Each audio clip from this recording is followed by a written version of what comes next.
Magic Without Fears, Hermetic podcast. I'm your host, Frater RC. For more and exclusive episodes, visit magicwithoutfears.com. Thank you for your support.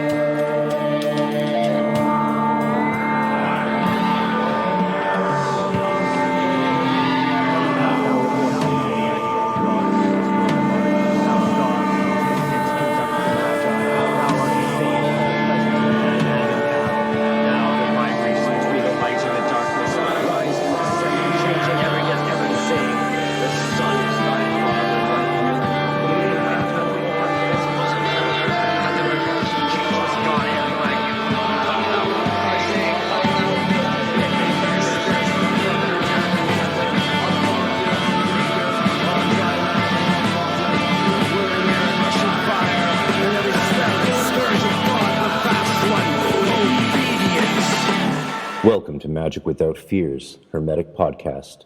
I'm your host, Frater RC. For more and exclusive episodes, visit magicwithoutfears.com. Thank you for your support. I think we got you. Oh, yeah, that's better. Yeah, I can totally hear you. Yeah. With reverb even. Loud. Really? Is it yeah. No, it's good. Leave the reverb on. It sounds nice. It might not sound so good in the recording. I don't know. But that could be true. Yeah, you might want to test it a little bit or something. I don't know why there's reverb at all, but it's just like a tiny bit. Oh well, then that's just. It's got like a voice of Horus effect. Oh well, okay, yeah, we'll roll then. At least we got each other, so there we go. Yeah. No, I'll blame Ash and Chasan, like his magical current overloading my circuitry the other day, and probably something like that. I don't know. He's a pretty powerful guy to talk to, honestly. You know, you can just you can hear it in the voice sometimes. It comes through. Oh yeah, totally. Actually, when I first got called back from, I left a message to join the Golden Dawn on an answering machine, right? And when I first got the call back, they didn't say my name anything like my name was, and so I just said, sorry, wrong number. But it was the quality of the person's voice, this guy Marcel. And I just knew this must be the call. I had waited weeks, anticipating, excited, nervous. And I was like, I hung up. And me and my friends were playing a pen and paper RPG called Whole, which most people haven't heard of, but is really good. It stands for Human Occupied Landfill. And it was the good old days. And I was just hoping he'd call back, and he did. And he said my name wrong again. But I'm like, are you calling from the Golden Dawn? And he's like, yes. I'm like, guys, get out of the room. Yeah. The first thing that my teacher ever said to me was on the phone, and it was, Damian, you little twit. And I was like, damn. That was your first contact? I was called in to get instructions to her house. I was coming up to some event or something. And that was just totally her personality. The first thing she would say to you would definitely be an insult. Oh, my God. That was pretty much universal. Some of us... And if you couldn't handle that, you shouldn't be a student. Not hers, anyway.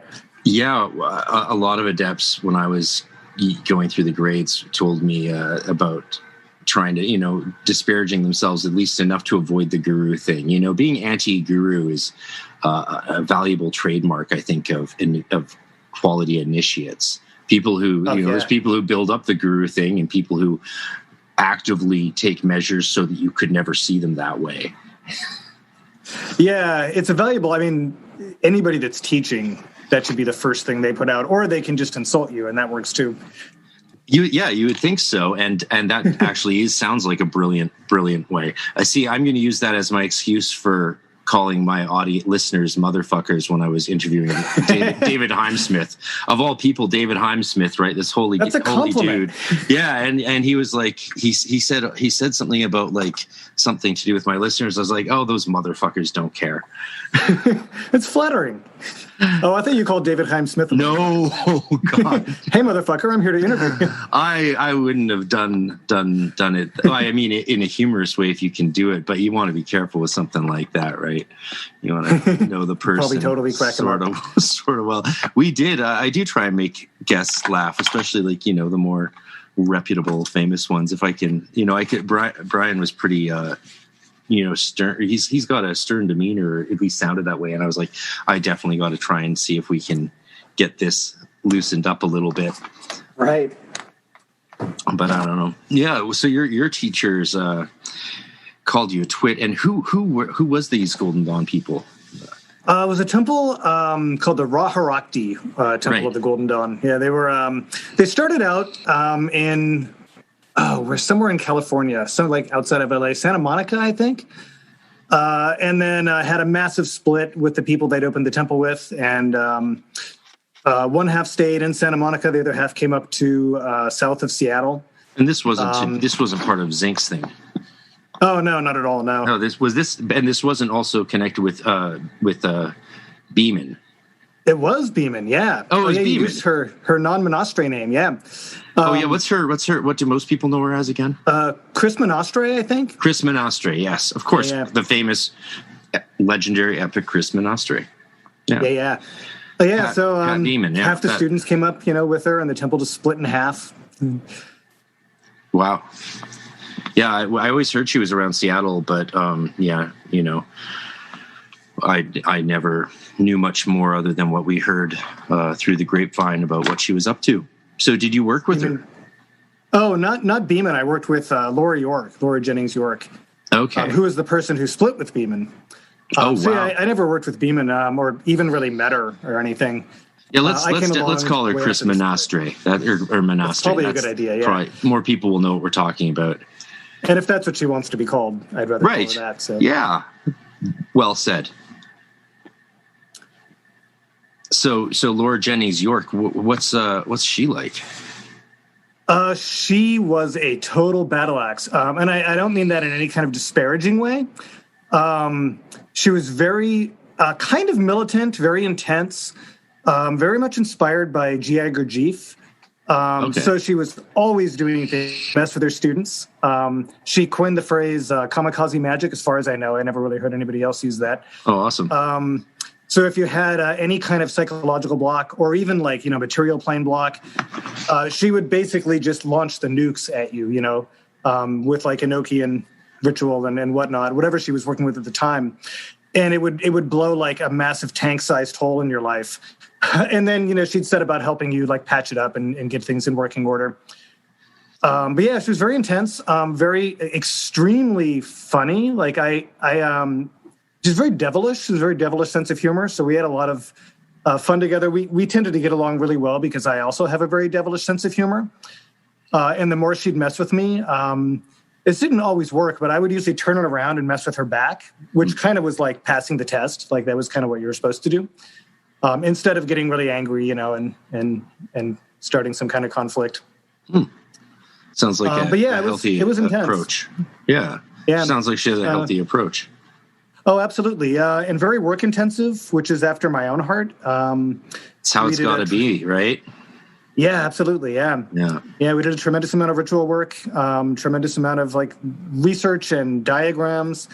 We had to draw out all of the diagrams that are used in all of the Golden Dawn out order rituals. And then at the end of each grade, she'd take all of the diagrams we'd painstakingly made and throw them in the fire.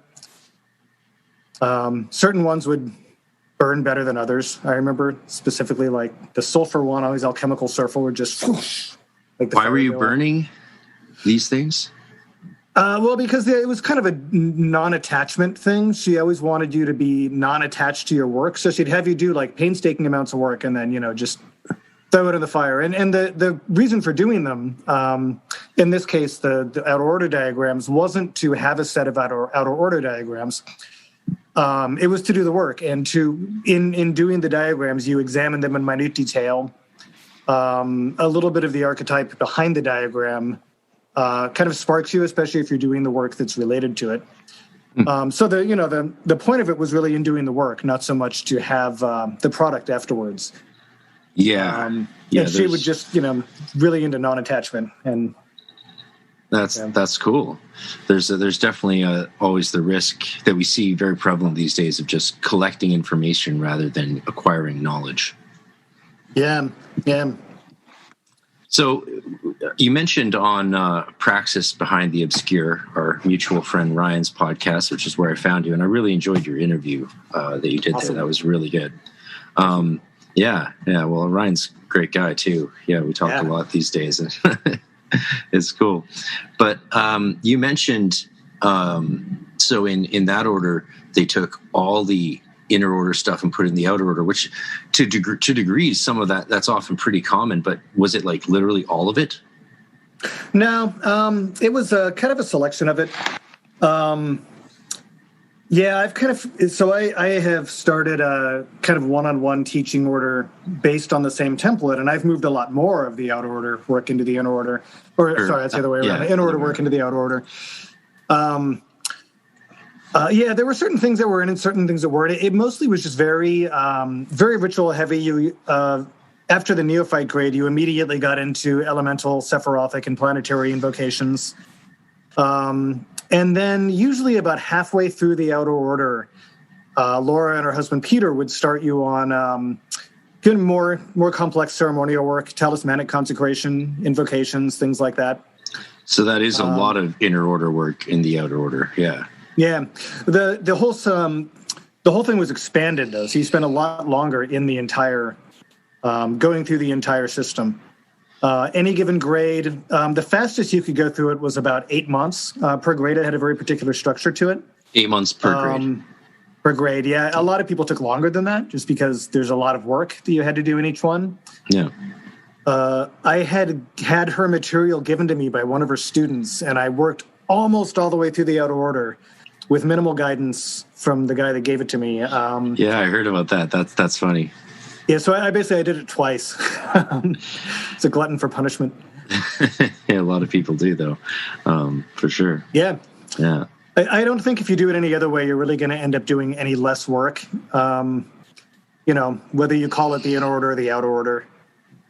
Yeah, well, there's orders out there, like I think Ordo Stella Matutina, Sam Scarborough's thing. They're doing it super traditional, where they just do the meditations in the outer order and save all the other material for the inner order.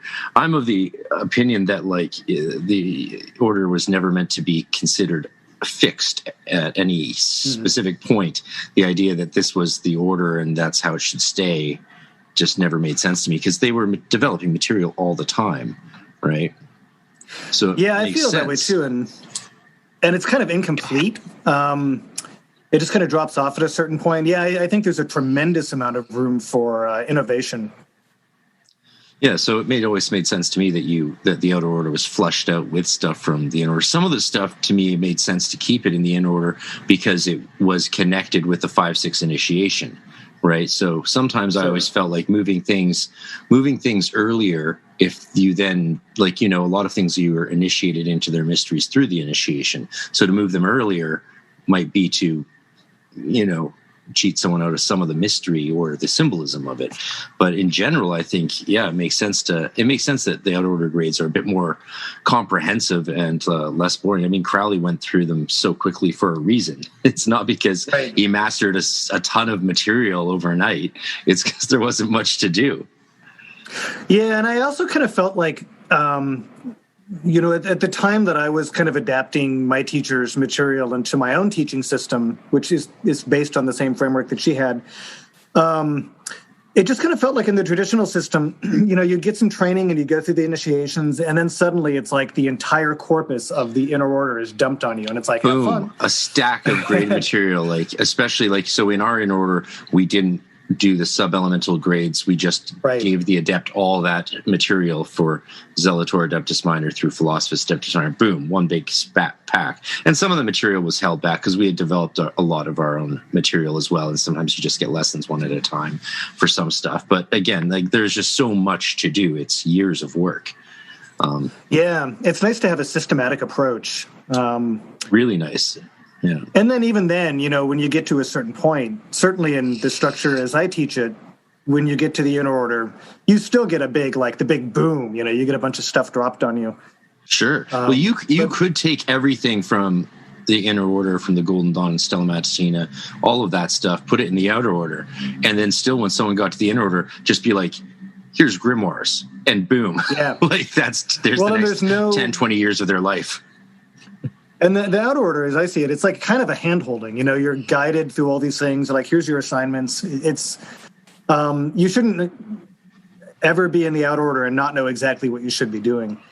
Whereas there comes a point, whether it's the in order or some other point in any given teaching, where the student has to forge a path ahead on their own and take everything they learned and kind of, go forward with it.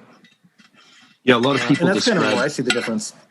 A lot of people describe that as the work of 6 equals 5, right? To develop your own system and then put yourself through your own system. Yeah, and that could work that way too. I just see it more as like 5 equals 6, but it's all just a matter of how you decide to organize it. Yeah, I always considered our order pretty traditional in some ways. Like, we didn't really acknowledge grades beyond 5 equals 6, and I liked that. It's like, once you're at a certain point, we're all just sort of doing the work together. Yeah, I tend to kind of treat it the same way. Yeah, I think it's a healthy approach. Whatever grades you achieve after that, that can be between you and God, right? Like, right. The last thing you want is people throwing grades around. I mean, it's great to use to organize material and say, like, in this grade you do this, in this grade you do that. But when you get to the point where there's no longer, you're no longer giving out specific assignments, there's not really any point other than hierarchy. Yeah, indeed. I like that you mentioned that you've incorporated doing Eucharists and allowing people to invite others and semi-public.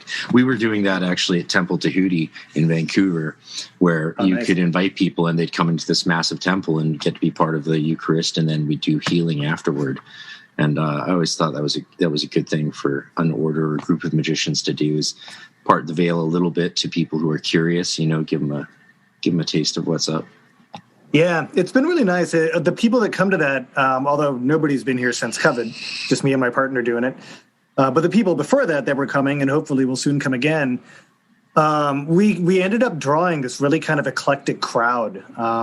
There was a guy that from the Horace Mott Lodge that came, and a few other people, a bunch of people from the OTO, of course. But it's really fun. You charge up the wine, call forth the spirits, drink the wine, and then suddenly, you're in meditation and you hear half the room switching on their notepads with their pencils as the spirits give them kind of the info download or the vision or whatever it is that they give them. Interesting. How did you find OTO people reacted to getting to come in and see the Golden Dawn style work being done? Well, I wouldn't really characterize my work as tremendously Golden Dawn. It sounds it's all based in the Golden Dawn. Yeah, it's but I mean, we don't do things like, we don't open with the Z2 formula or anything like that. It's just much more like somebody that's used to the kind of ceremonial magic that you would do in like the AA or the Gnostic Mass would probably feel pretty at home with what we're doing. The only thing that really makes it Golden Dawn is kind of the same stuff that made Crowley's work kind of Golden Dawn-ish, and that was Crowley's background. In the OTO, people from the OTO tend to just fall right in line with it. Yeah. I always wished we had allowed OTO people to join our order and our temples, because we didn't, and I think it was a mistake in retrospect. At the time, I understand why those reasons were there, but I think it was a misunderstanding of the OTO as a religion rather than a magical college. Yeah, my teacher was like that too. She didn't want anybody that was working with her in any other groups. And her reason was really just because the work was so intensive, she wanted the person to be entirely focused on the work. See, that makes sense. I've loosened that quite a bit. For myself, it's like, if somebody was in another Golden Dawn order or another ceremonial magic order, it would probably be impossible to do 2 bodies of work like that at the same time. But the OTO is totally different. It's more of a society. Yeah, I mean, it's a lifelong fraternity, and it is religion. So in retrospect, it always makes me think like we were denying people on the basis of their religion rather than because they were working in a different magical college, really, which is, why you wouldn't let someone be, in multiple Golden Dawn orders at once. You don't want to go through that training in 2 groups at the same time. It doesn't make sense. It'd be impossible. Yeah, you're like in Theoricus in one temple and Zolator in another one. It'd be just schizophrenic. Yeah, I mean, well, focus is a big part of it, right? Yeah. Yeah. what's the plan, do you think, going forward? You mean with teaching? Yeah, with what are you guys going to do when things open up? Are you We'll start there. Initiate people? Oh yeah, absolutely. Because you still do Golden Dawn style initiations. Yeah. We use a Masonic temple that's not too far from where we live, and I've been in contact with them. We have like a closet that has all of our ritual gear and everything in it. And every couple months, I get in contact with the lodge master and just make sure it's all still there, and the masons haven't gone belly up or anything. So yeah, that'll start up again. We've got some initiations to do. The Eucharist will start up again. One-on-one teaching has been going on. It's just either been over Zoom or in my backyard when it was warm enough. Yeah, nice. It's way too cold. Yeah, us in the Pacific Northwest, eh? Oh yeah. Yeah, we had. Yeah, our it's snow regrettable that I haven't been today. able to. Oh yeah, ours did too. Yeah, had it raining yesterday. We got a little bit, but it's nice to have it a little bit once a year, just for a few days. Yeah. It was wasted rest... this year. I didn't get any snow days, so I'm not going to work anyway. So no, from home. Oh God, yeah. No. Usually, it's a good thing about snow is I get a day or two off work. For sure, yeah. I mean, when I was young, the snow would cancel weeks of school. Oh yeah, I remember that a few times. I don't know what changed. Something to do with the environment, you know. Yeah. So when you do Golden Dawn initiations, are they using all the regalia and symbolism and tools? Yeah, it's pretty much by the book. Yeah, we've made a couple of really slight, subtle changes, but for the most part, it's just by the book. Yeah, using largely Pat Zalewski's books as our kind of guidebook. Yeah, well, that's a good source. Yeah. Did you also mention you were mentioned on the podcast? I loved your phrase, a heretical Golden Dawn order. But were you referring to Monastre's group and Jennings, or was that a reference to that was Laura Jennings York. Yeah, no, we weren't ever part of the Zalewski's group, but our teachers were my teachers were friends with them and had been for quite a while and corresponded quite a bit. So we had copies of we were super lucky. We got copies of the Big Black initiation book that Pat Zalewski had put out a few years ago. I think it's been like 10 years now. And at the time, the only ones that were published were the Neophyte and the Zalater books. In fact, there's pictures of Laura's Temple in that from before I joined, doing the grade signs and things like that.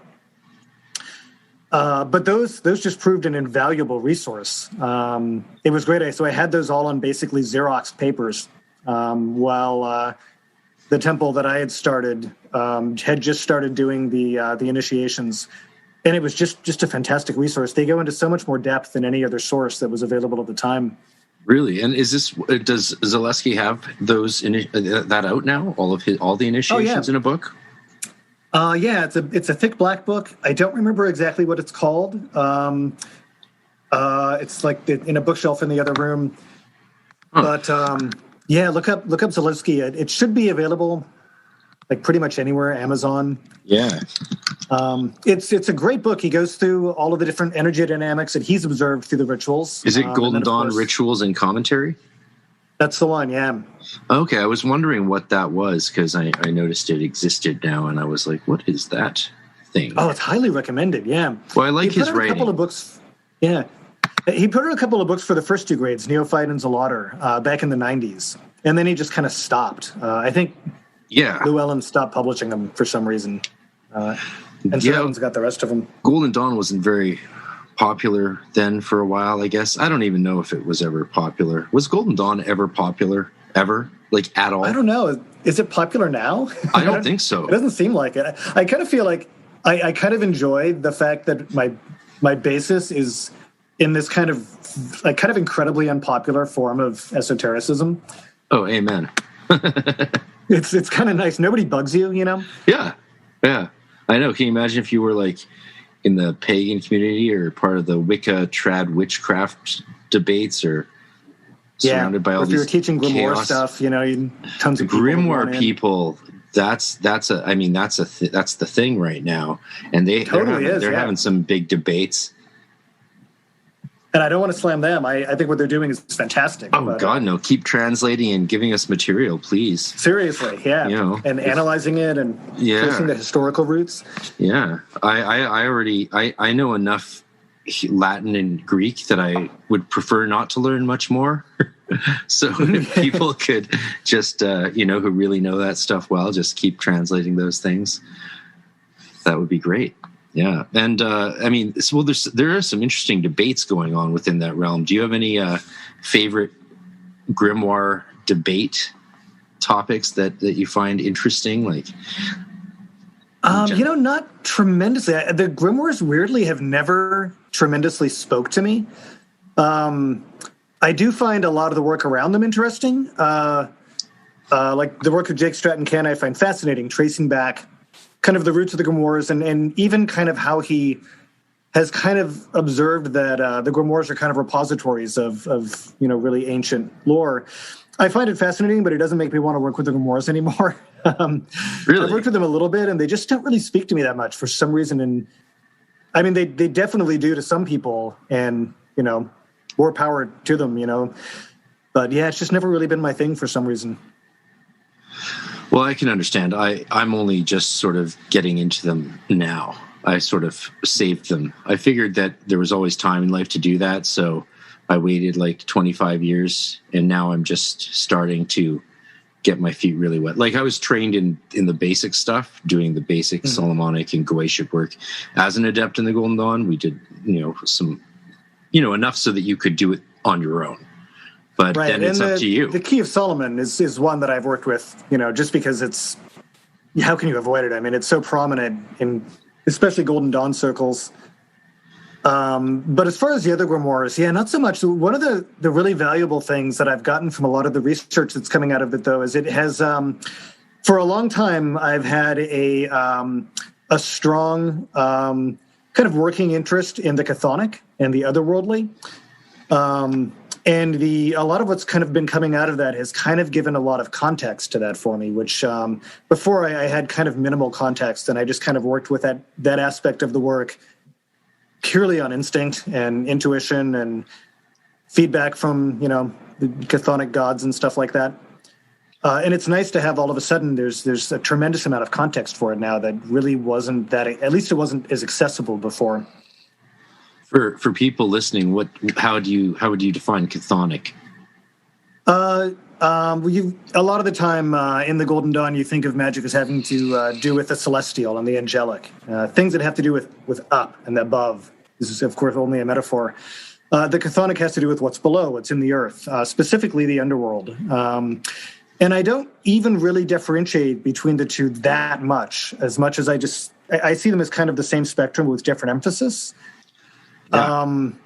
But I have found in my own working that putting a lot of attention into the chthonic, into the underworldly, working with underworld gods specifically in the context of the underworld, has proven incredibly valuable and has just really enriched my practice. Where I still do a lot of work, angelic work, and work with things that are considered celestial as well. They tend to complement each other really well. I was always told, my teacher, when I was doing my first beginning training as an adept, he took me into the vault and he was giving me the rundown and explaining how to work within it. And he said the most important thing to remember, because I asked about the floor, which is quite a dramatic thing to behold when you first, after the initiation, a couple days, and I stayed after my initiation for a few weeks down in LA to get trained, get a hardcore training, right? As you sort of need that when you're being sent up to be an adept at a temple. So the floor was just so dramatic to see all of this, for lack of a better word, demonic stuff that you're standing on. Because it does look that way, whether you just want to. I like to think of it all as just spirits. I do. But his advice was just remember to look up before you look down. There's all these angels at your disposal now. Like, work with those a lot before you work with the other stuff. And I took that advice, and it worked out well for me, I think. rather than just going straight into the darkness, which a lot of people like to do. But I'm not sure how wise it is to just dive straight into the darkness and get into shadow work, you know? Yeah. It can certainly be very intense, especially with the Key of Solomon spirits, the Lesser Key of Solomon. I've definitely had students that have dove right into that and gotten themselves into all sorts of trouble. I saw so many students lose their minds, like, you know, dabbling in that shit early on, like they're in Theoricus or something, and all of a sudden, like, you know, you go to their place and the walls are covered with like the 7 deadly sins painted in black paint on all of the walls of their bedroom, like a crazy person. And it's like, whoa, okay. Just because you learned about the glyphs of the infernal habitations doesn't mean you were necessarily supposed to visit them. Yeah, what I always tell people is that the Lesser Solomon spirits, Lesser Key of Solomon spirits in particular, they're kind of mafioso. It's like dealing with the mafia. Like that. I like that a lot. You need to have some kind of authority behind you before you go and deal with the mafia. And some of them are not, you know, some of them are a little bit less savory than others, and you know, not the most. Well, they're not looking out for you. Let me tell you that much. Yeah, they're not very forgiving if you make stupid mistakes often.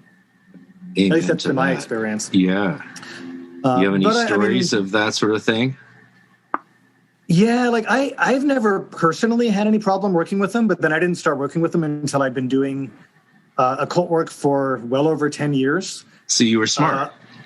I had a couple of students one time that really did something they shouldn't have, and got together and called one of them up, and they had enough experience to make the operation basically work. But one of them decided to reward the spirit they evoked by doing the middle pillar and projecting the middle pillar energy into the triangle. Like, the only thing I can think of maybe worse than that is like cutting yourself and giving them your blood, which is just the absolute and never, ever, ever do thing. And that didn't work out well for them.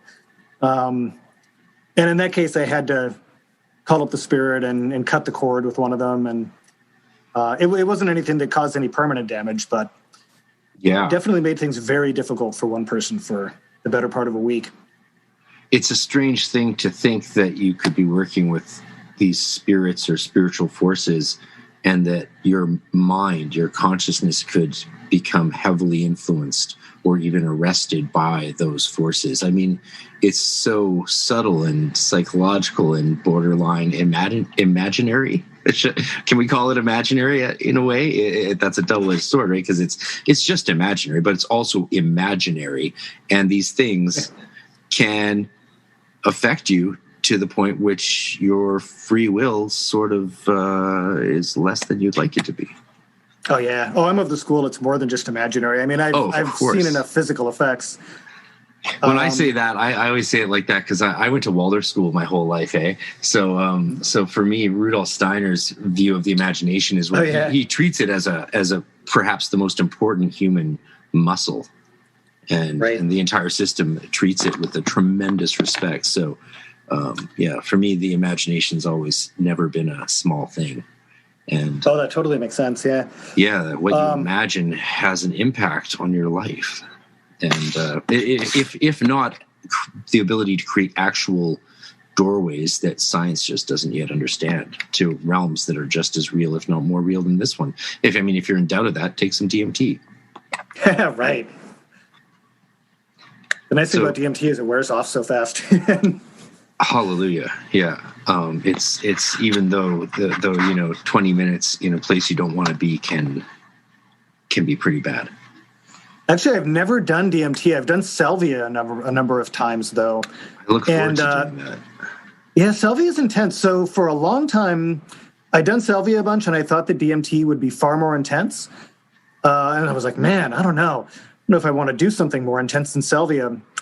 And more recently, I've kind of, in talking to people and even looking at like internet memes, I've started to kind of find that a lot of people consider salvia to be far more of a terrifying experience than DMT. And I'm like, oh, thank God.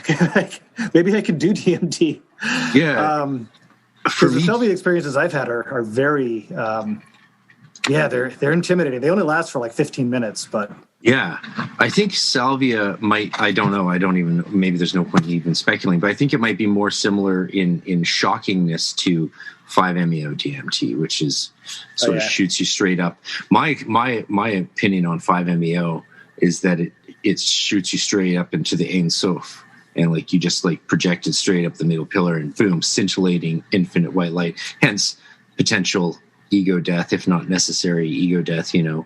You don't realize why you're there. You forget that you're there because you smoked a thing, right? That's my favorite. It's always, I thought, the best definition of ego death. It's when you're in a place and you don't remember that you're there because you just smoked a thing. Sure. Yeah. And there's no you. Yeah. The concept of self is just gone. Yeah. I've only done 5-MeO once though, so I just had that one experience, and I was actually very chill in that realm. I was like, oh yeah, I know this place. This is like, and my friend actually thought that it meant I hadn't done enough, but I was like, I think I was there. I just think that 30 years of doing these rituals possibly had an effect on how comfortable I was in that place of annihilation and divine brilliance. Yeah, that would make sense. I mean, it would make sense to me. So, I thought it was a little silly to assume that because I was comfortable in a spiritual realm, it meant that I wasn't actually there. But whatever, who knows? I'll do it more and I will find out. It's legal in Canada, so amen. Oh, nice. Yeah, right? The impression I get is that if you do salvia, you're definitely there. There's no argument. I want to do salvia. It's not like you can drop acid and fake it, Yeah. Or do DMT, DMT or salvia. Yeah. DMT more than salvia, because if you're smoking salvia, it can be hard to get enough. Every time I've tried, I've never gotten enough. You're definitely there, yeah. I've smoked 2 whole bowls of salvia and gotten nothing but a sore throat for 2 days. Oh, I've known that happens with some people. Yeah, some people are more sensitive to it than others. I've tried many times over last 10, 12 years and never had any result from it. I think it's just because it was a weak plant or wasn't, purified enough or whatever.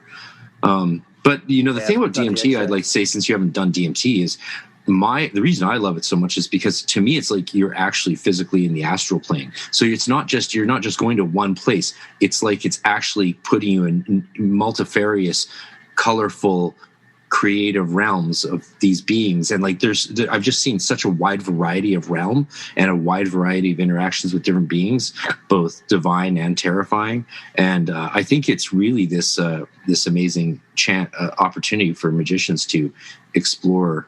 I think it's the astral plane. I think we're physics. That's where, and it's just, it's more chill. It's like you can almost operate within it. Yeah, on salvia, what I got it's a very similar thing, just completely out of body.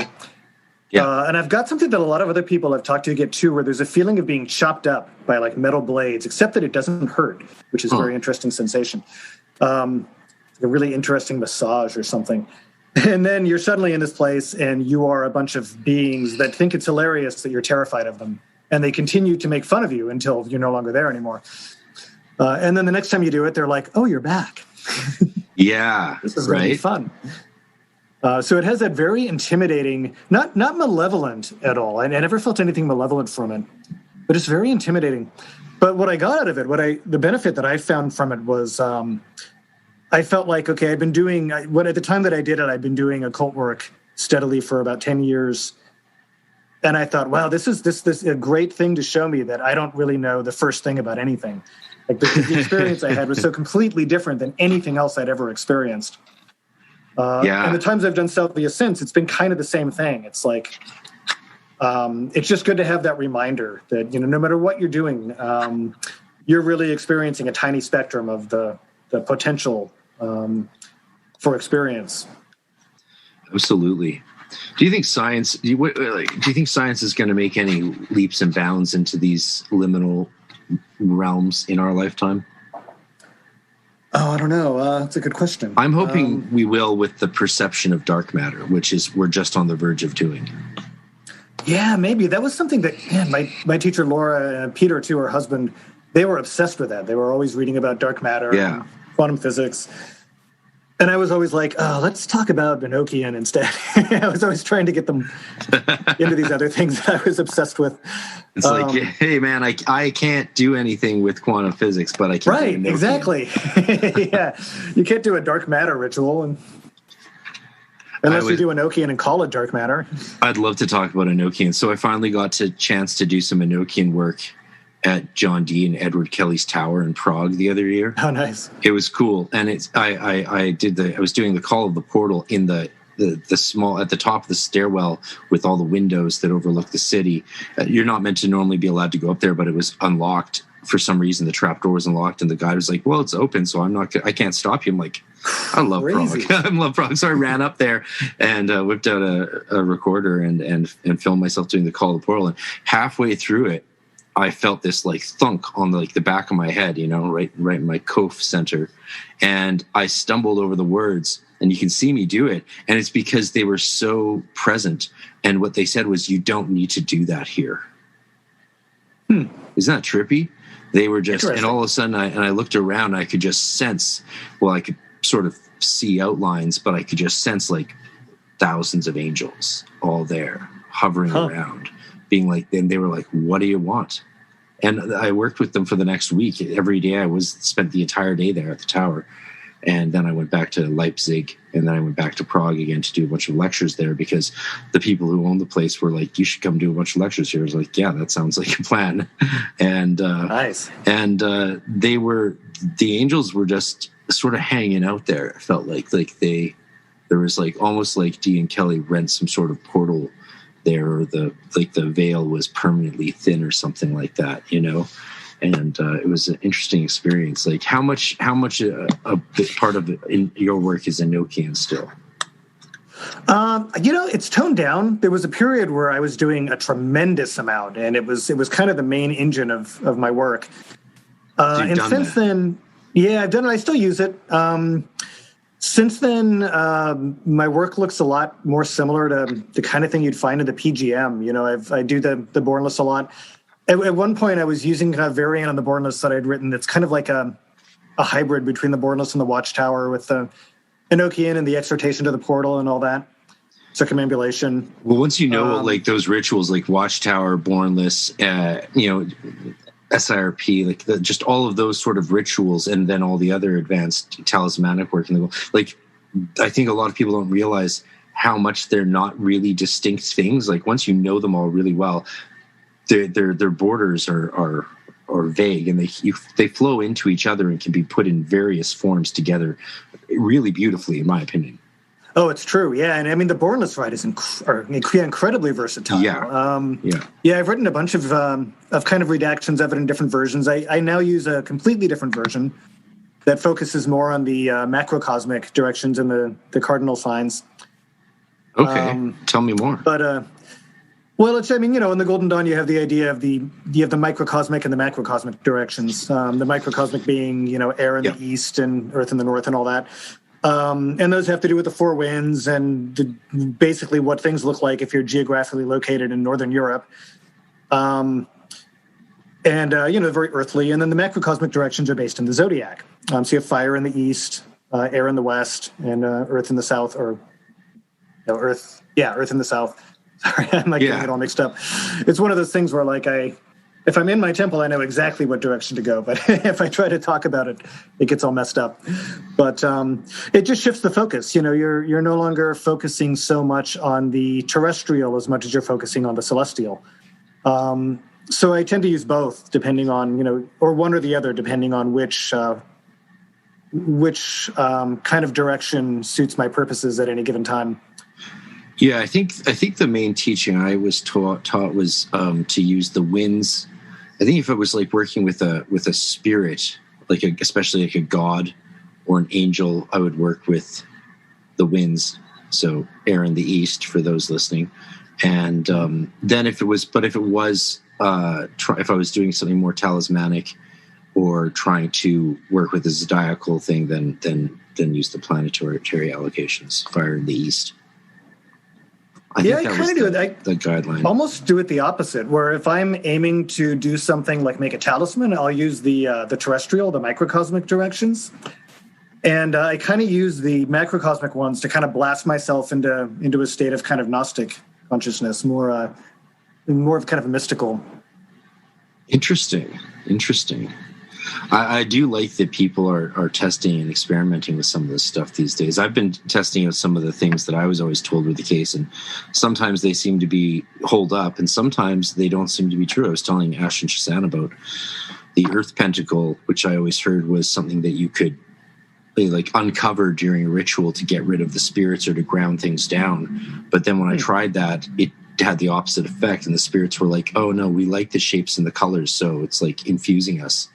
And I could see it making them more dense. It. Yeah, they were like all of a sudden, they were spiraling towards it, even though before that they had been spiraling into my crystal and black mirror on the center of the altar. But once I uncovered the Earth Pentacle, they started spiraling towards that. And I was seeing them physically with my eyes open, moving, because I was doing a specific thing where I was on a heroic dose of mushrooms. So I was able to physically, with my eyes open, just see shapes, like very real shapes, full color, moving around. And I do that once in a while because it's a different experience.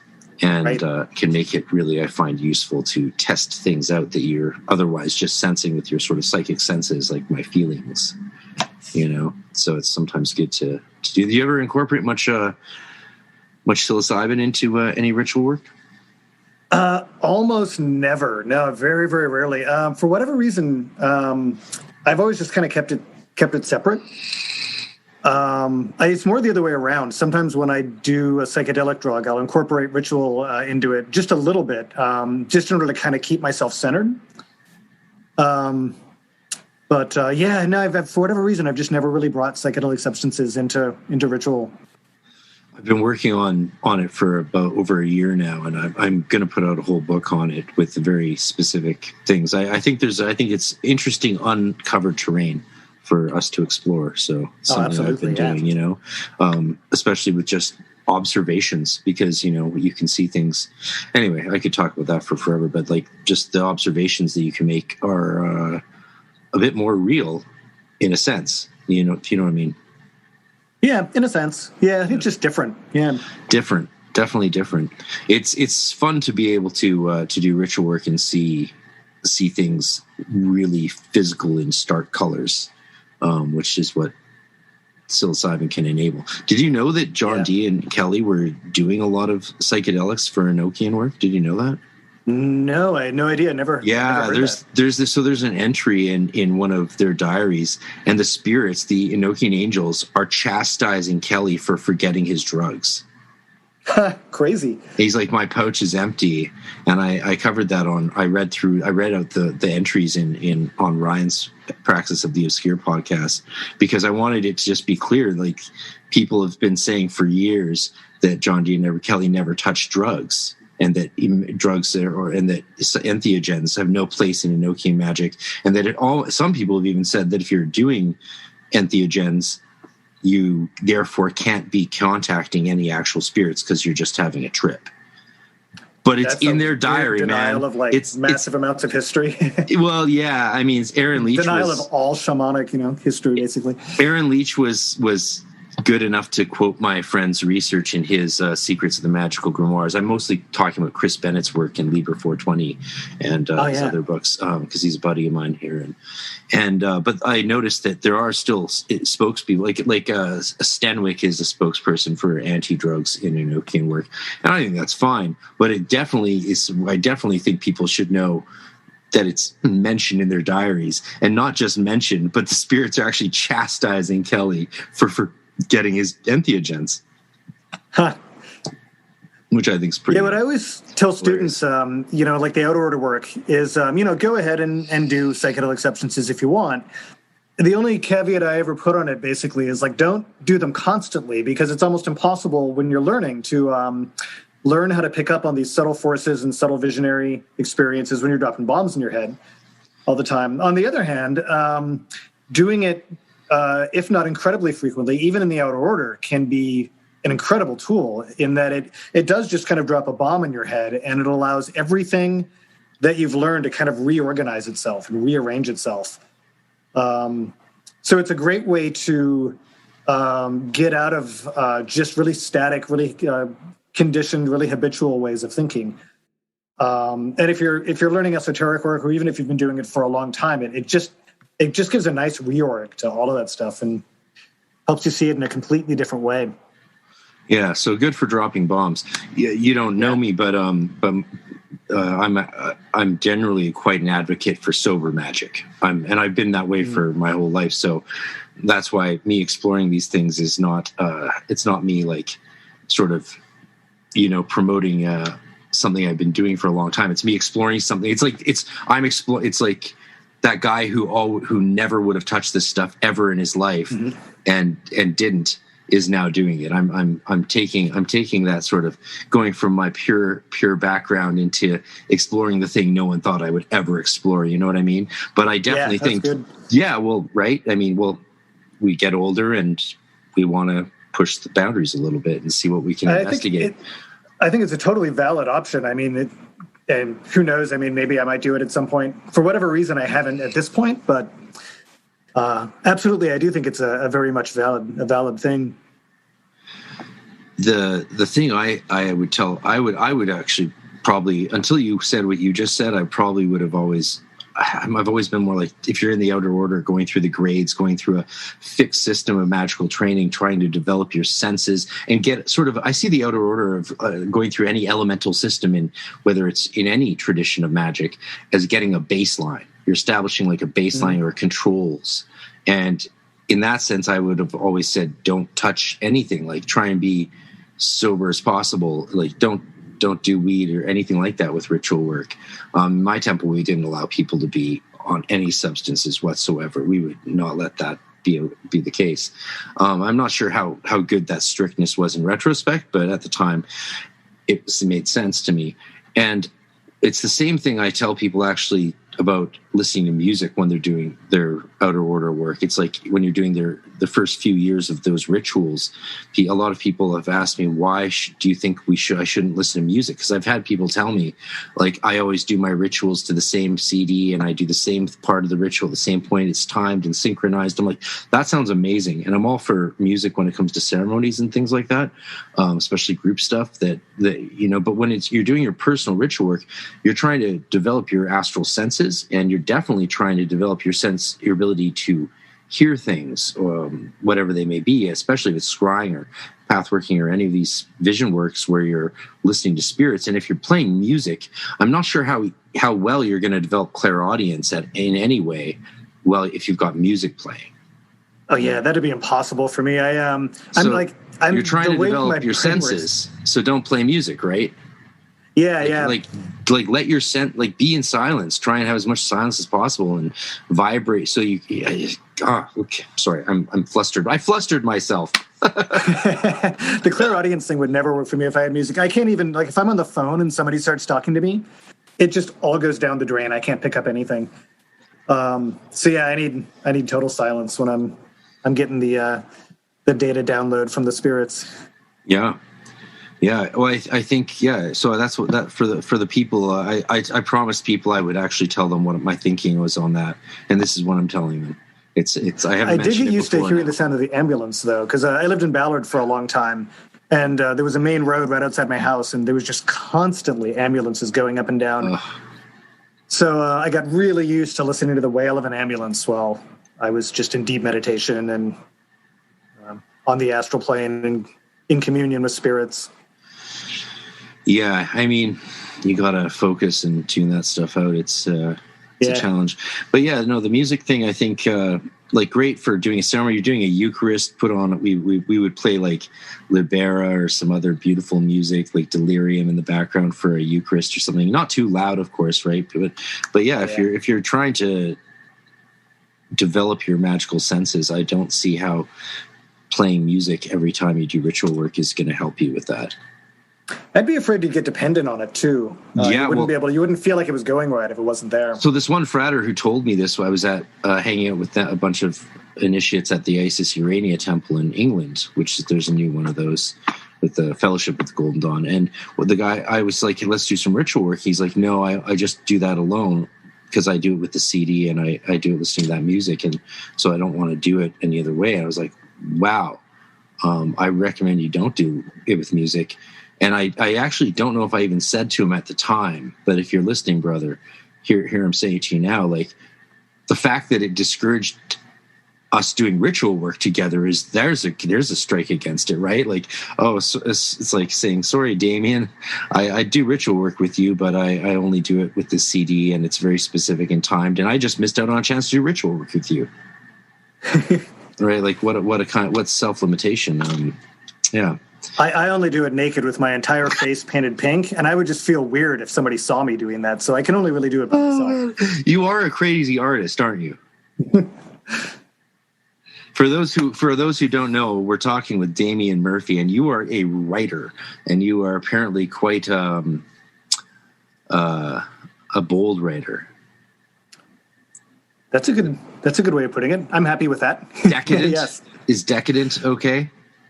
Yeah, that's an interesting point because let's talk about a lot of people. Bro. Well, so I have never really considered my work to be very decadent. But, I kind of accept the label because everybody else does, like everybody that reads it, that's the first thing that comes out of their mouth. Oh, it's really decadent. Like, oh, but is it really? Well, you are part of a literary movement called neo-decadence. Yeah, that doesn't really help my case, does it? No. Yeah, I have a lot of interesting thoughts on that, though, I think. So firstly, neo-decadence is very different than the original decadent movement. It would be a mistake to think that it's just kind of decadence updated to like modern styles. And I've put a tremendous amount of thought into what neo-decadence is. I think all of the people that are involved in writing the neo-decadent manifestos have put a lot of thought into it and kind of come to their own conclusions. And kind of part of what I've come out with is decadence. It's only really kind of relevant. I mean, it technically it means moral and cultural decay. And in my mind, moral and cultural decay can only really be defined in relation to something that's considered to be upright. And I think that in an artistic sense, especially, what's kind of considered to be upright, culturally upright and morally upright in modern times is really something that, in my mind, would align more with actual decay. And so neo-decadence seeks to kind of break out of the kind of cul-de-sac that a lot of modern creative expression has kind of found itself fallen into, and kind of explore outside of that and transgress in a way that's, transgression only in the sense of going outside of what it is that people suppose an artist or a writer should be doing. So I think a lot of people consider my work decadent largely because I put a lot of descriptions of interior decor, and I'm really into, I really want to make the reader feel like they're really in the environment that they're reading about and feel very comfortable in it and very much a part of it, almost to the point where it's like a physical sensation. So there's a lot of good description. Dungeon master. Yeah, it's kind of like that. Yeah. Like I'll put a lot of description. I made a post on Facebook the other day that said, I wonder if writing about wallpaper could be considered a fetish. Because I was writing the scene, where there's this really sumptuous wallpaper. And I've done that a lot. And I really want the reader to feel both emotionally and sensually and kind of physically what the characters are going through and what they're feeling. And I use a lot of different techniques to do that. And one of them is just to really describe these environments they're in, whether they're technically beautiful environments or whether they're places that are really decayed and or cityscapes or, natural landscapes, whatever they are. And of course, that looks very decadent, right? Because I'm paying so much attention to things like decor and physical beauty and things like that. The original decadent writers did the same thing. Who are the original decadent writers? I think some listeners are actually going to be surprised to be like, I didn't realize decadence had anything to do with decay. So that's cool that we're talking about it and broadening people's literary appreciation. But who are the classical decadent writers? I think the ultimate decadent writer in my mind is Jean Lorrain. Okay. He lived an absolutely decadent lifestyle. Got addicted to ether, and as one does. There's pictures. Exactly. Well, yeah, at the time, yeah. There's pictures of his apartment, and it's just filled with just insanely gaudy furniture. He lived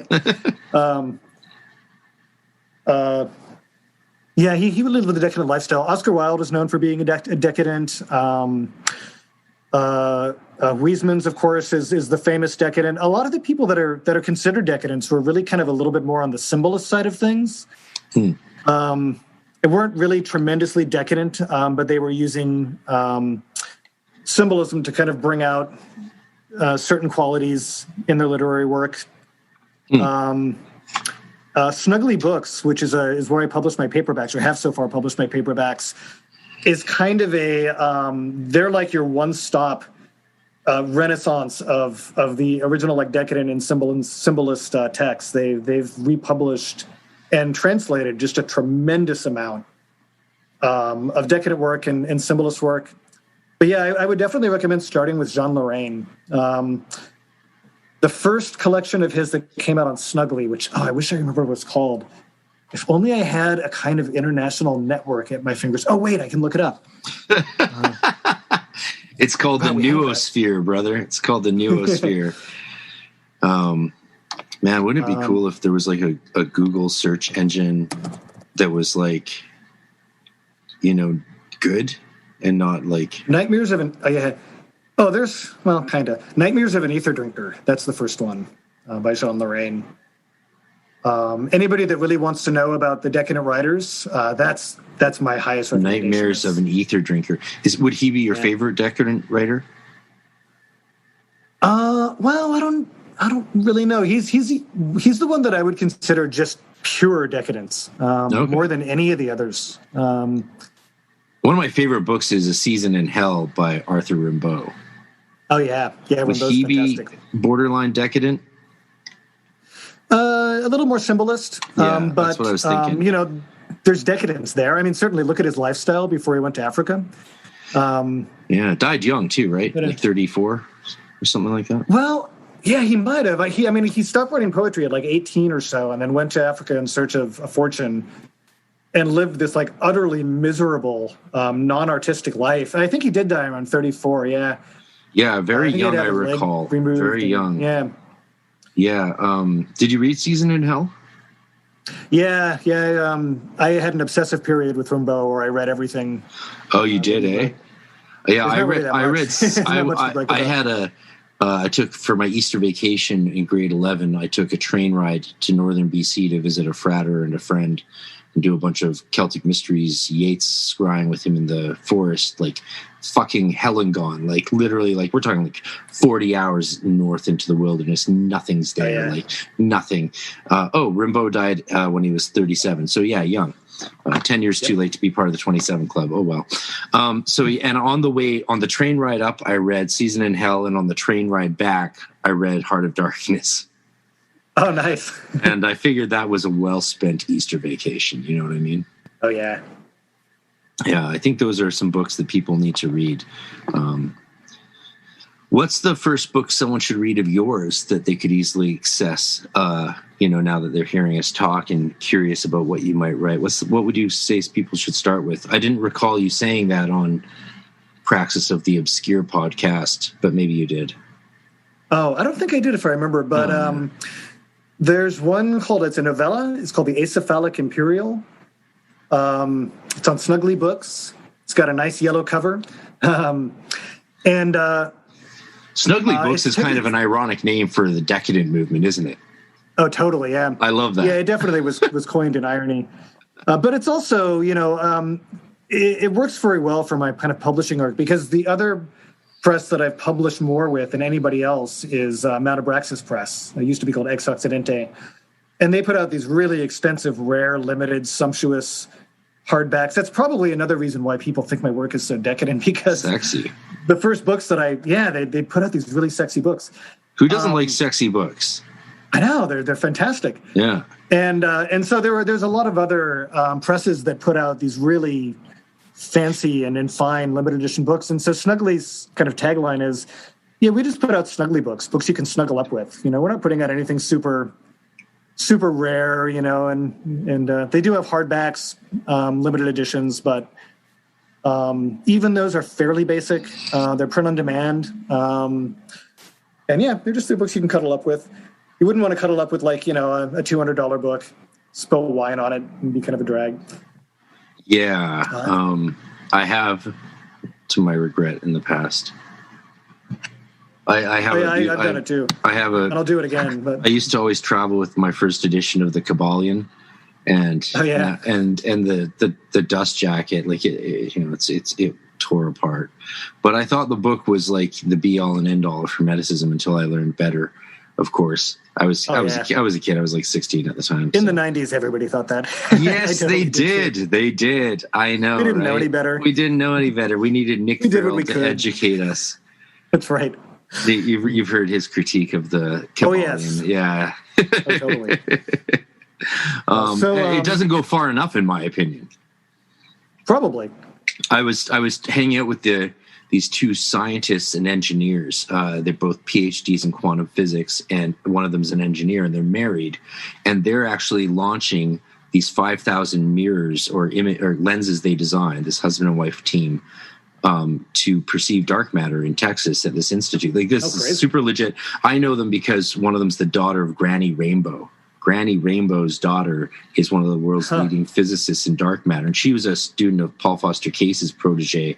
And she's like 82 now, and she's awesome. And I was hanging out with her for 14 months in California last year. And I got to hang out with her daughter and her daughter's husband. And I was like asking them questions based on the Kabbalion.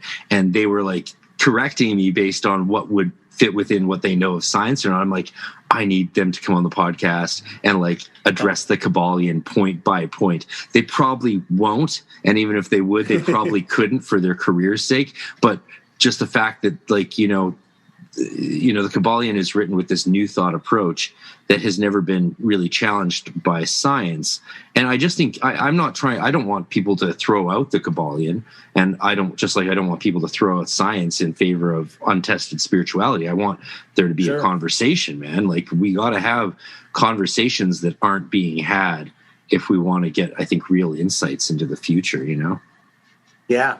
Yeah, absolutely. So, like, perceiving dark matter would be great, but also knowing which parts of the Kabbalion are actually insightful into what we currently know of physics and the universe scientifically. That would be worth knowing. Like, for physicists to sit down, like real ones who aren't like, the right physicists, ones who aren't goofy or nut jobs, and ones who aren't too hard science, but also not too new age, because there's lots of physicists who are super new age and have sold out for the secret, basically, you know what I mean? Ones that just would say, like, hey, like, seriously look at the Kabbalion and be like, these points here are points worth considering. That's what I want. That'd be interesting. Yeah. Wouldn't it? Yeah, that would be like super fascinating to know which points are, like, I think the vibration thing is one, right? Like, physicists, scientists across the spectrum now are talking about vibration, but they always have been. So, like, but for some of us who don't have a PhD in physics, we just don't know what stuff is more credible than others. I mean, I think the gender thing is the whole, like, the world is gendered. That's a bit weird. I don't know if that's the case. That's not going to fly these days, no. Well, it's definitely not trendy. Let's just cover that one up and pretend that wasn't there. Yeah. Beep, blop, bloop. I didn't say that. Yeah, I don't edit this podcast, by the way. I just release it like it was live. Oh, that's cool. Yeah. I hopefully, actually, in the future, the technology will be there, which we can, as easily as we just signed on to talk, we can hit another button and everyone who's like subscribed to the Spotify, whatever, can hear it, or what, you know what I mean? Like, hopefully it could be like that in the future. Yeah. Yeah, without the whole YouTube video. Yeah, like we almost had a live call in a cult show. I thought the platform was ready for it, this other platform, and me and my buddy Jesse were going to do it, and Ashen Shasan was going to come on, be the first guest. It was going to be a big deal, like a cult radio call-in show done easily, but the technology wasn't quite there, and none of us have the time to, like, we could make it work, but that would be a lot of work, right? Yeah, totally. Wouldn't it be great to have an occult call-in show? Yeah, I'm kind of surprised it doesn't exist, actually. Well, that's why we got to do it. Like, early adopters, baby. Maybe it'll help. Yeah. Seriously. I mean, all of us who do magic and have other lives, of course, it's hard to find the time to do that much. I mean, it's a challenge, but hopefully that'll happen soon. I would love to be able to, like, call in and harass Nick Farrell on a podcast, you know. Be like, Nikki, buongiorno. Tell me more about this card. You get, so, I mean, I've done a lot of lectures, and you always get people that, they're like, well, how does what you're talking about relate to the Qliphoth and the black hole and Star Trek and Kenneth Grant? And you're like, oh, it doesn't. And it's, you got to kind of curb it a little bit, just to keep everything focused. Yeah. Well, now I want to hear about the black hole and Kenneth Grant. I'm not allowed to talk about it, actually. Kenneth Grant we're talking about. We were talking about Mafia before. Yeah. He can Mafia from the other side of the veil. One of my major studies was on the Qliphoth as they pertain to the 7 deadly sins, and I used Night Side of Eden to gain insight into how to deal with the dark night of the senses and spirit and soul addressed by St. John of the Cross in Dark Night of the Soul. And so I used Kenneth Grant to investigate St. John of the Cross and his spiritual methodologies for going through the Dark Night. And that was the thing I got known for from like 99 to 2003. And a lot of people are like, you can't compare St. John of the Cross to Kenneth Grant. I'm like, yeah, I can. And they're like, no, you can't, because Kenneth Grant is evil. It's like, oh, fuck off. Well, Golden Dawn's Typhonian tradition, they don't necessarily blend. But I was like, hey, these path demons and the tunnels, his theory on how the tunnels work. And I know a lot of people are not into the Averse tree or the Sephirotic tree of life at all. But it's still like the tree of life itself is just a superimposed glyph to explore nature, as I see it. So why not have an inverse tree to explore a different part of nature and spirit? Sure. Yeah?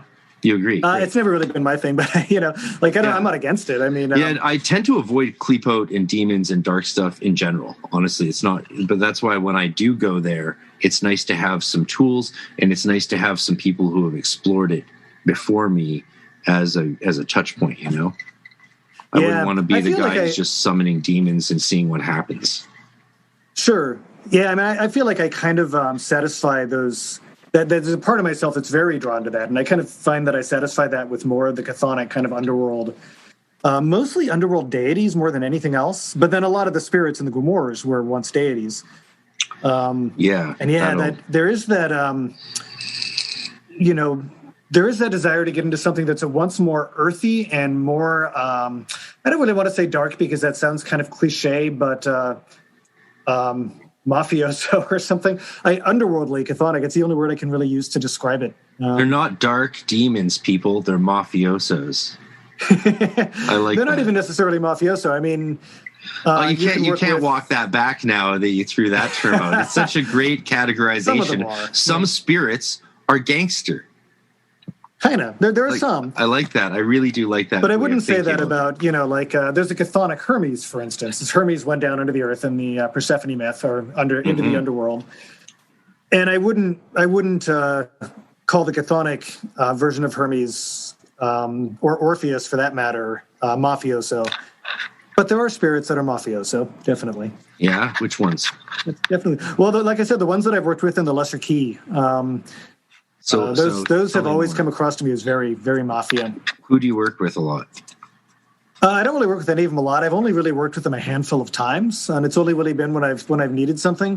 What I found with the Lesser Key is that they are excellent at getting something done very quick.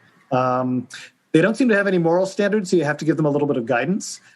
But if something's stolen, you want it back, or you just need something right now, and it's the need is absolute. There are other things you can use as well, but I found them to be very effective for that.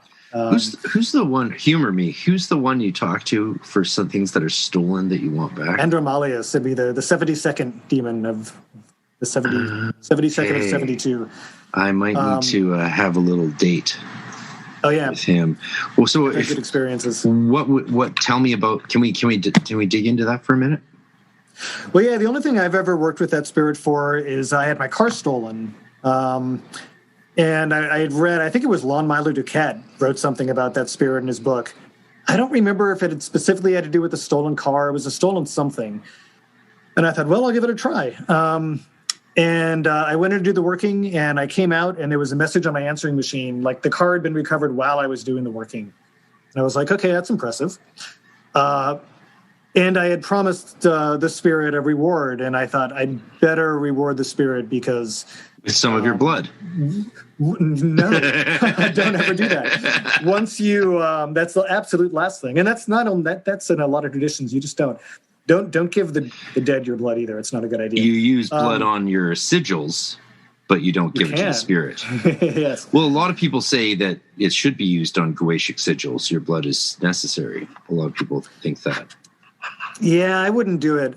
In voodoo, my partner is initiated into Haitian voodoo. And in voodoo, the last thing you ever want to do is give one of the Loa your blood because they'll develop a taste for it, and then they'll want more. And that's not something you want anything wanting more of. Yeah. So you would advise people to not use their blood in sigils? Well, in sigils, I think that's fine. I mean, I used to do it. When I was 20, I joined... This is almost embarrassing. I joined the Temple of Psychic Youth. In fact, I ended up sending a sigil with fluids all over it to an address that was no longer a Topi temple. Were they a very fluid based Temple of Psychic? They're totally fluid based, and the people that got it were so nice. They just wrote me a letter like, "This is no longer a Topi headquarters. Please don't send anything else." They weren't like mean or anything. They sent my sigil back. Did you work with Jason much? I don't know who that is. Jason Louv? Oh, no, I never worked with him. Because he was deep in that. He was in Vancouver for quite a while. I think it may have been a totally... with him once. Oh, yeah, it was Topi Northwest. It may have been like a completely fake Topi. It was after Genesis Peorage had dissociated himself from them.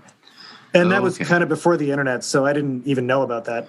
Oh, I didn't know she disassociated herself from them at all. I'm not in that world. Yeah, I should say they disassociated themselves from them. Yeah, that's what I meant. Yeah, it was back in the 90s, so I was using...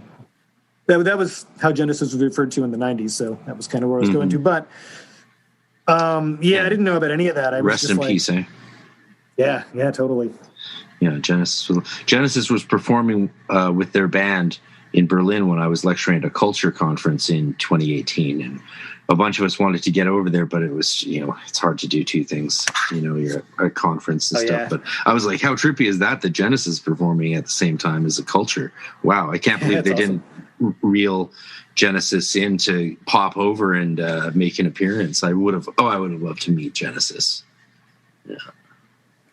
Yeah, totally. Cool. I've never met them. I've been in the same room with them a number of times. Just, little shows that they'd come out and do in Seattle and stuff. Not psychic TV shows, just Genesis Peorage coming out and doing a set somewhere. Cool. Yeah. Yeah, back in the 90s. Yeah. Yeah. So when did you start into magic? Was it in your teens? It was in your teens, right? No, I was 20. It must have been about 20. That's right. You were 20. 93. That's right. Yeah. I remembered hearing your podcast with Ryan, and you mentioned you were 20. I was like, okay, that's interesting. It's sort of late, but also not. Oh, it was perfect for me. I'm glad I didn't get into it earlier. I would have done a lot of really dumb things. It just flicked on like a light switch. When I was a teenager, I kind of knew people that were into magic. I was dating this woman, and her friend was getting into it. And she told me that he was into magic, and I was like, magic? Is that like Dungeons and Dragons or something? I was like, gathering. Oh, cool, okay. And I remember somebody had was freaked out because somebody at their school was into witchcraft, and they mentioned Satanism. And the same girl that I dated had said, well, magic and witchcraft and Satanism are all different things. And I was like, whoa, this woman knows stuff. That's cool. I just had no idea about any of it. Like, absolutely in the dark. And then a series of events just rapidly happened when I turned 20, and suddenly I was like, this is what I'm going to be doing for the rest of my life. Absolutely no question. It's interesting how it works like that, isn't it? Yeah. Yeah, it felt very much like that was kind of the way it was supposed to happen. It just, like I put something in myself to make sure I didn't get into it any earlier because it wouldn't have gotten to a good place, I think. I had a spiritual epiphany during a forest fire one night in British Columbia, a very famous forest fire that was devastating. And the next morning I woke up and there was this thought in my head. There's this gnosis in my head that I had to be an occultist and I didn't really know what that meant. Actually, the phrase in my head was I am an occult, and I don't know what that meant. I didn't know what an occultist was really. I knew a bit of it from like role playing games, but I didn't know what it entailed. There was just there was something that switched inside of my being, right? And that was it. Game over. That was it from ever after. It's like it is a kind of calling or a charism. Yeah, absolutely. I kind of resisted it for a little while too. The same thing happened with writing. It was weird. I had written things before, but I'd gotten to the point where I was like, okay, I'm not a writer, and this is just not for me. And then a series of events just happened, and it was like, pow! Suddenly, I'm a writer, and to this day, that was about 7 years ago. I still feel like the writing thing is like a monster truck that just started like barreling forward, and I'm like hanging on by a chain, getting dragged along by it. It almost feels like it's not really entirely in my hands. Like I can shape it, but it's happening, whether I wanted to or not. And fortunately, I do. So I think, is it crazy to call that true will? Like once you discover it, it's just this current flowing through you, and you're just along for the ride. Yeah, the way that I would look at it is that if you call it true will, everything that I do kind of stems from the same thing, but it sometimes has very different expressions. So it's like the true will is kind of maybe kind of impossible to put into words and undefinable. It's something I can know very intimately, but I can't really capture it in words, even though if you're in the AA, you're totally supposed to. Whereas, it has all these different expressions that sometimes seem to be sometimes kind of opposed to each other, but they all spring from the same kind of source.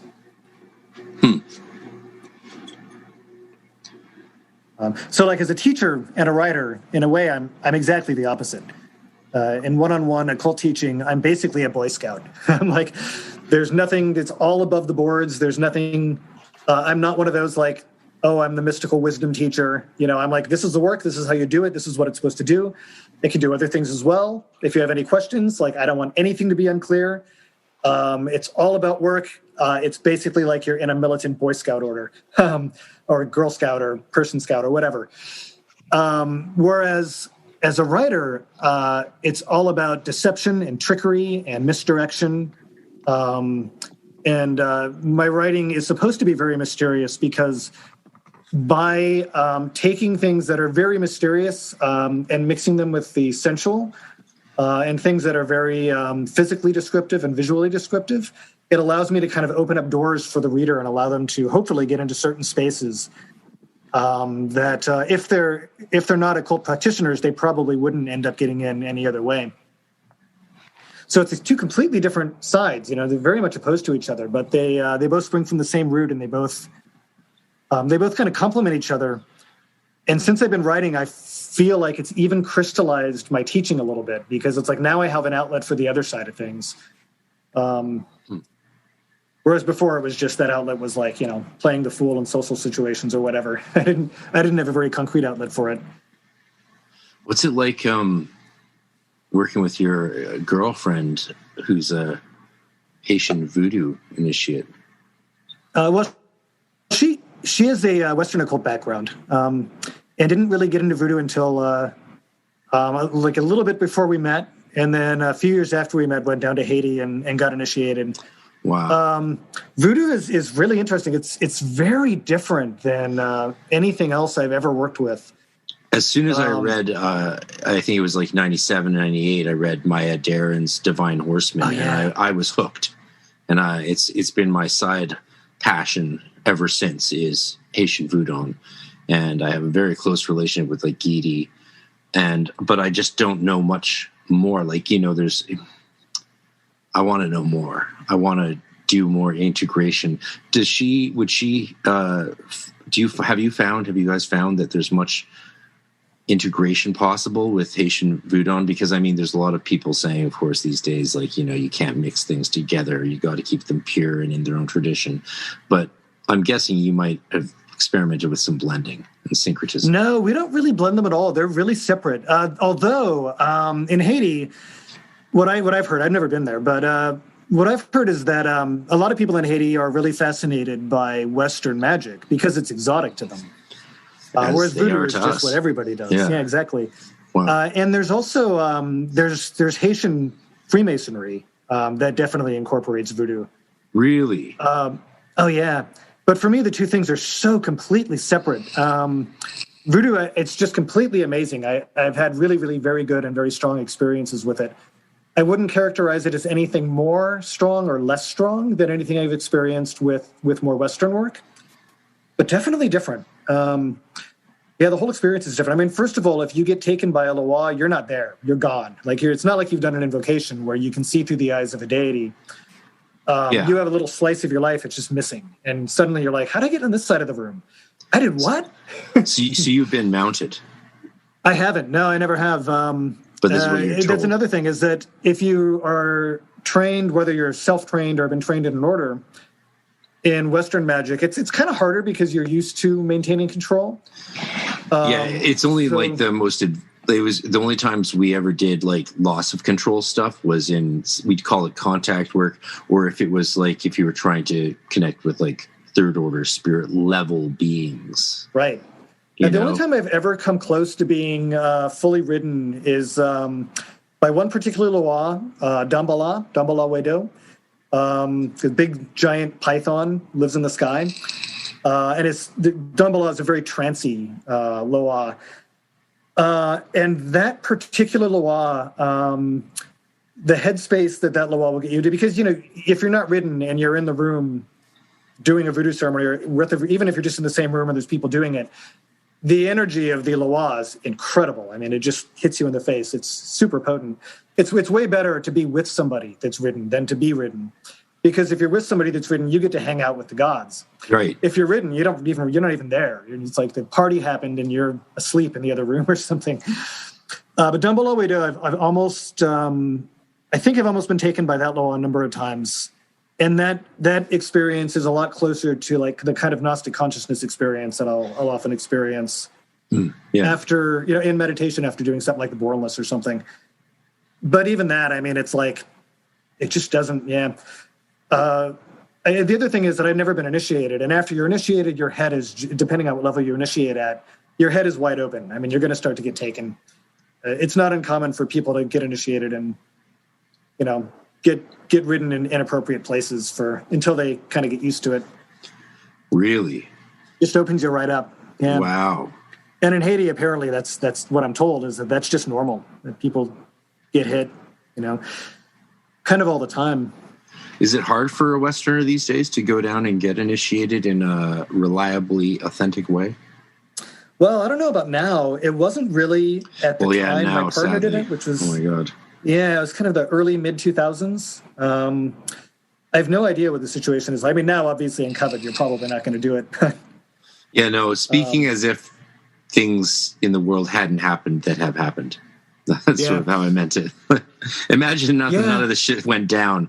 If the shit hadn't gone down, but everything did go down, and Haiti's in a lot of trouble, eh? Yeah. I know there's other voodoo houses that aren't in Haiti too. Like there's there's more than one in New York, but there's one in New York that I know of that is run by Haitians. And they, there's a lot of stuff in voodoo, I guess, where you're supposed to be in Haiti, and there's stuff that's actually tied to the land and stuff. But Haitians that have gone to New York have made it very close to that, to the point of like bringing dirt from Haiti up and everything. Wow. So there's places where you can do it in the U.S. There's other houses as well. So that's always a thing. The house that my partner was initiated into, I don't even know if that house is really, I don't know what the state of that is exactly. But there's other avenues, that you can go through.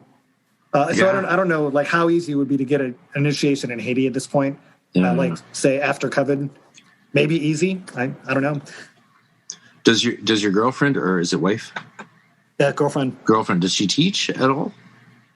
No, not really. She's run some services. But yeah, she can't initiate either, right? You have to be a certain level. No, I think she could, but yeah, it's just not a route she's chosen to go. It's just I don't want to speak for her, and she could speak to it so much eloquently. Yeah, I'd love to talk to her sometime if she's ever game, for sure. Maybe. I'd love to hear more about that. Yeah, I'll bring it up, but I can't guarantee anything. Yeah, no problem. It's very cool. It must be. I'm very jealous that you get to share a relationship with someone initiated into those mysteries. That's a very cool thing. Yeah. I can't imagine much of a better fusion of magical traditions than the interaction in any form of two people initiated into the Western and the Haitian magical traditions. Yeah, and I know that there are people doing it in the West. For a long time, we had friends in Philadelphia that were running. And it was certainly not public, but you could get involved with them and get in touch with them if you were interested. And at the time, anyway, they were running something where you could really experience like a full service and the whole thing. Wow. So there's opportunities in the West, in the U.S. and in Canada. I don't always necessarily know where they are, but I know it's out there. So switching tracks again. You got favorite authors? I like talking about writing and literature, and I don't talk to writers very often these days. So I'm excited to talk to another writer. Oh yeah. Let's talk about writing. Let's talk more about writing, man.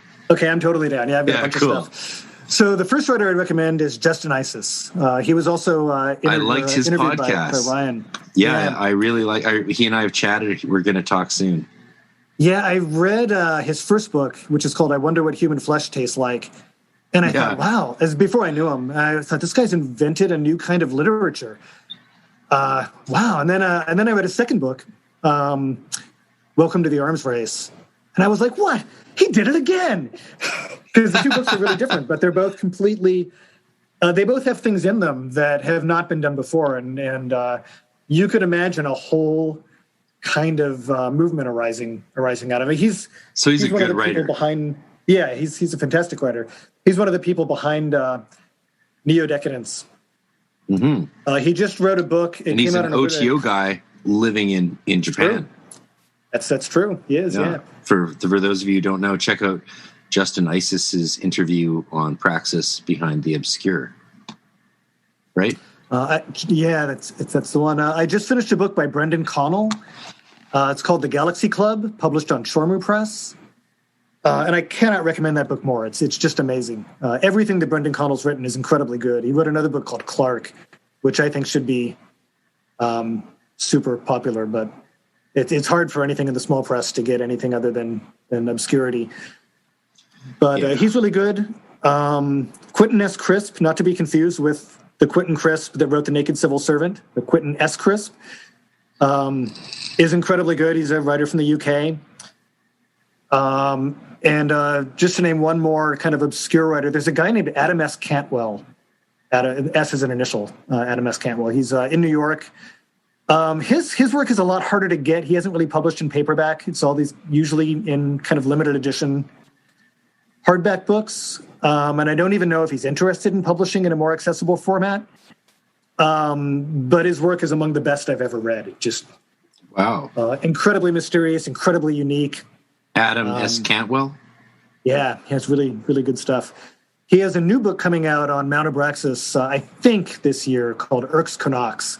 And I've heard it described as like He-Man mixed with existentialist themes and awesome. Knowing the writer, that description being so completely, those two things seem so incongruous. I'm like, oh God, I would kill to read that book. I hope it actually comes out. It was first advertised years ago. So you had me at He-Man. Yeah. Yeah. A lot of other favorite writers. Marguerite Duras is one of my favorites. She's a French writer. Mm-hmm. She writes these kind of super mysterious books that you have to read multiple times to really... Somebody once described Duras as Duras' dialogue as being dialogue that is spoken directly from the unconscious. And after they said that, I had to go back and reread a bunch of her books because that it just kind of gave me a new angle on it. I don't think that was necessarily what she was thinking when she wrote it, but it does open up a new kind of a new angle on her writing. Huh. My favorite authors, I mean, I could talk for like hours and hours. Clarice Lispector is another really good one. She wrote an incredible book about a woman that has a mystical experience killing and eating a cockroach. That's like the whole book. That's right there, basically. I mean, who else would do that? I mean, that's just Yeah, amazing. I don't know if I could handle that.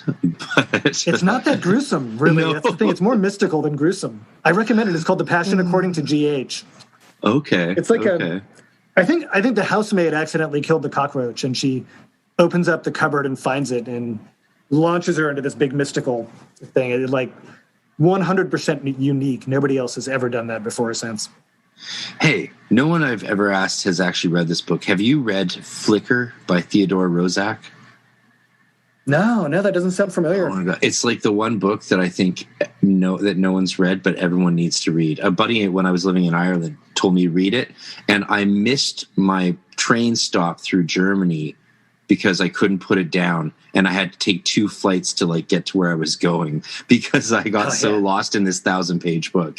It was nice. If there's a book I can recommend, Flicker by Theodore Roszak. I feel like it was actually sort of prophetic in a way. Like if there's powers that be that don't want people to read it, that might be the book. And it's great. Like he's even got like what's his name? The guy who did Orson Welles is a character in it.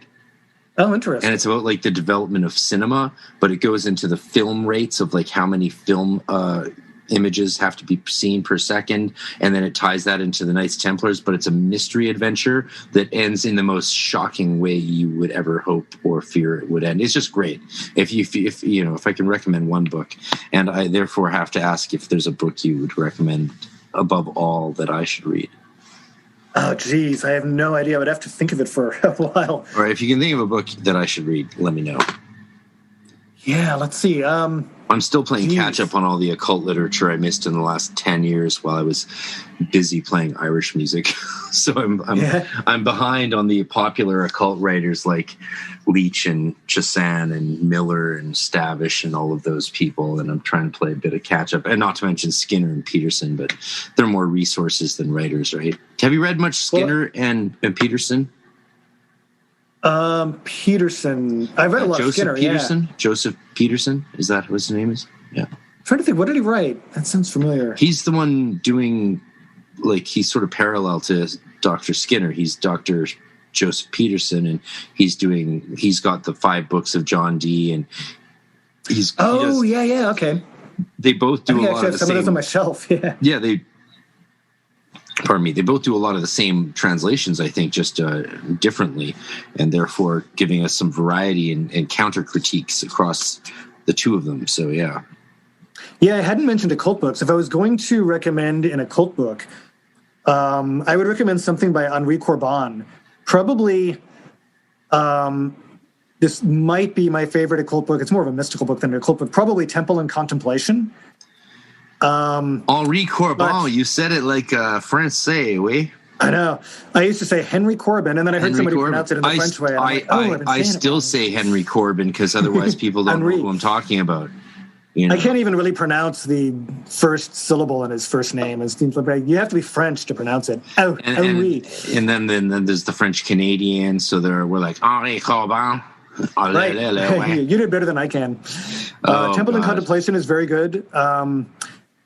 Although there's a kind of a key to his work, which is the Mundus Imaginalis essay, which I don't know if that's been published by itself. It's in a book paired with a lecture, an essay called Swedenborg and Esoteric Islam. And the Mundus Imaginalis essay, like, that's probably the best thing to read by Corbin up front. It's really short. It's like 80 pages. But then Temple and Contemplation is like his masterwork, in my opinion. I will read both of those. I'm a big fan of that period. I like the Arianists. I'm a huge fan of Mircea Eliade and all of those people. It's sort of my thing. I was an academic student of Nicholas Goodrick Clark for my PhD up until he died. So I'm a fan of the Antoine Fevre and the whole academic movement within esotericism to a large extent. Actually, most of my podcast is me just commenting on academic essays. I don't know if you know that. But that's most of the 160 or so episodes are me commenting on academic essays from PhDs on esotericism. That's most of this podcast. I'm so behind on like all podcasts everywhere. I have to go back and like listen to all of that. Well, I started doing this seriously during COVID because I was trapped in California and couldn't get out and didn't know what to do and was cut off from everything I was doing. My work was terminated. And so I just started doing it every day, like going over academic essays and reading and commenting on them. So that's how this started. And it blew up. My podcast blew up and I was like, oh, God damn it. What do I do now? So I guess I'll roll with this. And now there's a website and exclusive membership for special episodes and all that jazz. And it's been fun. I'm enjoying doing it. Like I get to talk to people like you and geek out over Golden Dawn magic and Enochian grimoires, Haitian voodoo, and literature all at the same time. Yes, please. Let's see. I feel like I should go back and I had recommended a book, The Acephalic Imperial. And I just wanted to give some kind of description of it or something, just to give it a little bit of context. I don't know how much time we got. I've got a bunch of time. We got another hour and a half to... Oh, dude... Do you know how many people have come on this podcast and been like the psychedelic historian Thomas Hatsis? He told me, check it out. He told me, he's like, yeah, I'm free to do your podcast. This was a while ago, last year. He's like between 11 and 1. So I was like, okay, cool. Only 2 hours, but that's fine. And after 2 hours, I was like, oh, you probably have to go because it's hit the 2 hour limit. He's like, no, I only had 1 hour free. I'm like, well, we're at 2 hours now. I thought you said 11 to 1. And he was like, no, I had an hour between 11 and 1. I'm like, well, it's been 2 hours. He's like, I lost track of time talking to you. I'm so sorry. I'm like, no, it's fine. That podcast ended up being 4 hours and 15 minutes. Oh, crazy. Yeah. So we can roll. Actually, the podcasts that are over 3 hours get twice as many, 2 to 3 times more listens than the ones that are less than 2-3 hours. Wow. Is that weird? That's weird. People are weird. All you listeners, you motherfuckers out there listening to this shit, fucking crazy. I have the stats in front of me. 2 to 3 times more listens at every podcast that hits over the 3 hour mark. It's fucking weird. People are weird. I love all of you listening. Thank you so much for listening. Support the podcast, subscribe, blah, blah, blah. I don't know. The only thing is, if it goes too long, I should probably go and tell the girlfriend. She's being kind enough to like cook dinner for me because I'm being like interviewed and everything. That's why Ash and Shazan had to end last night. He's like, the wife's got dinner on the table. I'm like, oh, that's I would cool. Basically have to tell her like not to put it on the oven yet. Do it. Tell her we're gonna chill out for a bit. Okay. Well, do I get a couple minutes? Yeah, I'll pause. I'll hit pause. Okay, I'll be back in a few. All right, I'm back. You're back. We're recording. Yeah. What can I say? It looks like somebody might actually be breaking into our neighbor's house, but I'm not 100% sure. Well, crazy. Yeah. I mean, how close are you to the Chaz or the Chop? Oh, not close at all. I know it's like... Is that even there anymore? It's like cancelable to even mention it. When that was happening, I wrote to my old high school classmates who live in Seattle. I was like, yo, man, are you guys okay? What's going on up there? He's like, everything's fine. And if you think it isn't, you have a problem. I'm like, rare. Okay. SJW much, man. I wasn't implying anything politically. You know me. I'm Canadian. You're the American here. I got no bone in the fight? What's the phrase? What's the expression? I took the opposite tack when that was happening and just started posting on Facebook that, the anarchists have taken over Seattle and literally every building is on fire. And there's wolves that drive around in tanks. I totally did. And wolves drive in tanks and it's literally illegal to not break the law because the anarchists have taken over. Oh, God. Yeah, there were just a few broken windows. That was about it. What a mess. But it was a mess. America's sort of a mess right now. We're all praying that you guys, I mean, I can't visit it. Like, we can't visit America right now. Like, well, we could. I know. We can't visit anywhere. Oh, my God. Like, yeah, I mean. The world is like, talk about the world and dystopia or what? I don't know. I'm sort of over it. You know? Like, China, I don't know if you know this, but China bought Canada. Like, they actually bought us for the next 35 years. Yeah. Oh, yeah. We sold them all our natural resources for the next 35 years.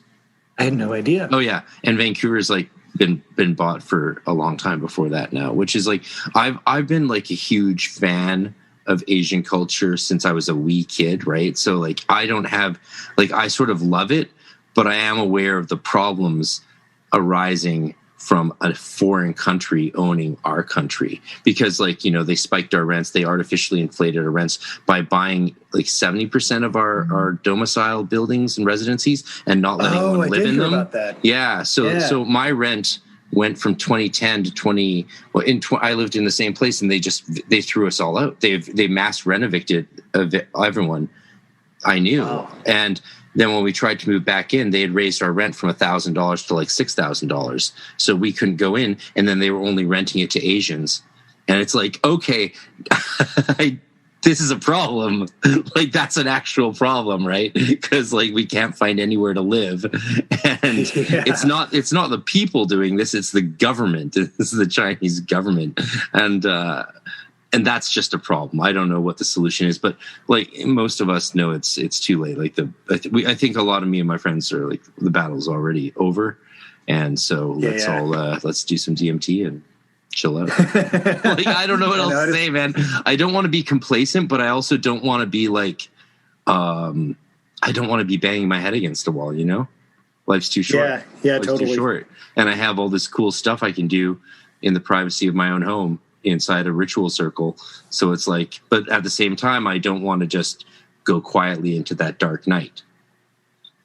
Right. I do want to rage against things, but it's a balance. It's like you got to pick your battles, eh? Yeah, it's true. There's only so much you can do. Yeah. And try to write deviant literature. That will completely transform the world. I do like writing deviant literature. I actually wrote my first novel during grad school while my marriage was falling apart. I banged out a 500-page novel. I was like, what the fuck? Wow.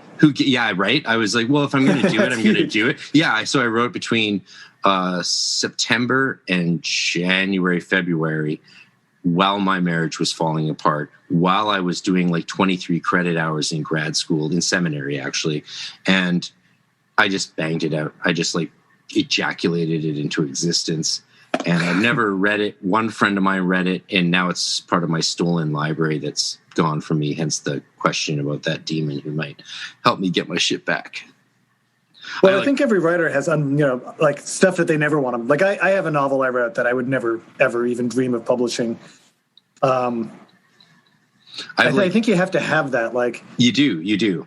A lot of my novels that I couldn't face myself editing again or reading, there's like 7 of my novels on Amazon, but they're under a pen name. Actually, I don't think I've actually mentioned this before. They're under a pen name. No one who's listening to this knows the pen name. None of them probably even know that I have any novels out there, but they are out there.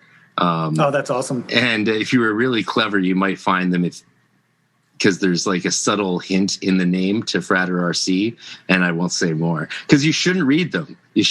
One of them is actually like hardcore erotica, like hardcore. Oh yeah, that's interesting. As I was just thinking as you were saying that, there was a friend of mine, it was an ex-roommate of mine, that had written, I think it was back in the 80s, had written 4 gay detective novels. They were no, you didn't. Yeah, and totally. That's what he wrote. And, they got published, and he wrote them under a pseudonym, and he would not tell me what the pseudonym was. And he said that they were not very good. And I was like, I'm going to find them. And he kept dropping hints, but it's like, there are thousands of things. I mean, it's just like, that's a genre, there's lots and lots and lots of stuff that was published. I never found it. I always knew that if I said the title of one of his pieces, he wouldn't be able to keep it off of his face. I'd totally know if I got it, but I could never figure it out. Yeah, I desperately wanted to read it. Yeah. The worse he said that it was, the more I wanted to read it. Yeah, I do want to, I've never been good at editing my own fiction, It's like, so like the way I write, I'm a pantser. And when I write a novel, it's usually I'm writing a novel that I want to read. So I write it to read it. And then when it's done, I don't want to reread it. I really enjoyed writing it, which is reading it. And that's it. And the way I do it usually is my process is like write till I pass out every single day. So basically I'll produce like 100 pages a week. And there'll be like 200-300 pages. and then I'm done, and that's it. Yeah, I'm a slow writer. I do like 500 words a day is about my goal. I almost never make it. Yeah, I'm like with all this writing, so it adds up. It's processes are different. I remember one of my favorite writers, Neil Stevenson, fellow Seattleite. He's from your city, right? I heard him comment in Vancouver at a workshop once. He was just like, don't compare yourself to other writers. Just do what works for you, whatever works. And that was good for me to hear, because a lot of people like try to be like other people. And I just I would go days or weeks or months without being able to write a word, but then I can bang out 10,000 words a day. And I would try and but I would burn out after a few weeks. And I was like thinking I should balance this out. I should find a way to balance this out. But when he said that, I was like, you know what? Don't balance it. Like, that's how you are. Like, when you get an idea into your head and when the fire is bright enough inside you, you fucking go. And I just stopped worrying about it after that. And as a result, I've banged out tons and tons of novels. They're just not necessarily worth reading to anyone but me. Weirdly, I find the editing process to be one of the most pleasurable parts. I would love to discover that, man. I'd love to discover that. I'm so good at editing my academic work like a fiend, but when it comes to fiction, I just don't want to edit it. It feels like, so when I get to the editing, the hard part has been done. And I know if there's a section that doesn't work, I can always, it's like sculpting. It's almost like a physical thing. And kind of going back to that, the idea of reading being like I'm writing about a poet now, and one of the things she says, in fact, I keep looking at a picture of Clarice Lispector, and that's my model for the poet. One of the things she says is poetry is meant to be read with the body. It's not an intellectual thing. Yes. Yes. And editing for me is like that. It's very physical. It's sensual and physical. And it's just a matter of I'll take a section and just go over it again and again and again, sculpt it. It's so pleasurable. Make it just perfect and come back to it the next day, and then step away from it for a while, come back to it a few weeks later. I never really, before I had done it, I never really thought that writing could be so much of a sensual exercise. But yeah, it really is. It's interesting. That part of it especially. I would like to tap into that for myself. That would be good. I hope I can in the future. Yeah. I edited novels that I wrote for other people. So I was a ghostwriter, hardcore ghostwriter for many years. Yeah. So if I was getting paid like $20,000 to write a book for someone over 3 months, then I'd give them a really good piece of work because they were paying well. Like, that's good money, right? And then it's no problem because you're making so much money. But for the novels that were just for me, it was hard because I knew they weren't necessarily going to make money. I certainly knew I was not going to go mainstream publisher. Just like all my friends, I've had friends who worked at major publishers my whole life, and they're always like, "Don't do it, don't do it." Yeah.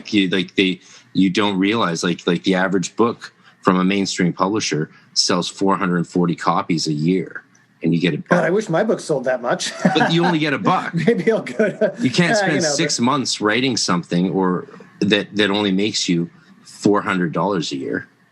Well, not if you're trying to live off of it. But I would never try to live from my writing. That'd be crazy making. I don't think I would want my my source of income to be something that's tied to my creativity. I work a day job, and that's where all my money comes in. So if I lose money on writing, I'm fine with that. I just want to get it out to as many people that would like it as I can. On the other hand, I'm not really inspired to try to go to a major publisher. I don't want them to make me choose a stupid title and cut out like all of the good stuff and explain everything and hold the reader's hands. I could never let someone dictate a title to me, and they always. Yeah, I've heard horror stories as far as that goes. I just couldn't. I couldn't. No. Yeah. God damn it. What's up? We got to get rid of these suits, these middlemen trying to run the show. They don't have a creative bone in their body. Yeah. One of the things that I think kind of happened at some point is at one point there was the major publishers, really, really small time, like zine level publishing. And then there was kind of a big middle ground. And the impression that I've been given is that the middle ground is kind of evaporated. Before I ever got into the scene. And now there's really just these really small presses and much bigger ones. And there's no, and then if you want to make a step from one to the other, you got to kind of become part of the club and, whatever. It's largely about schmoozing and all that. And I just have no desire to do that. I mean, I love the idea of having my work distributed more. What I would really like to see is to see that middle ground built out again. That would be great. I don't really know why it really evaporated or what would have to happen to get it back. But well, I mean, I think you know why it evaporated, right?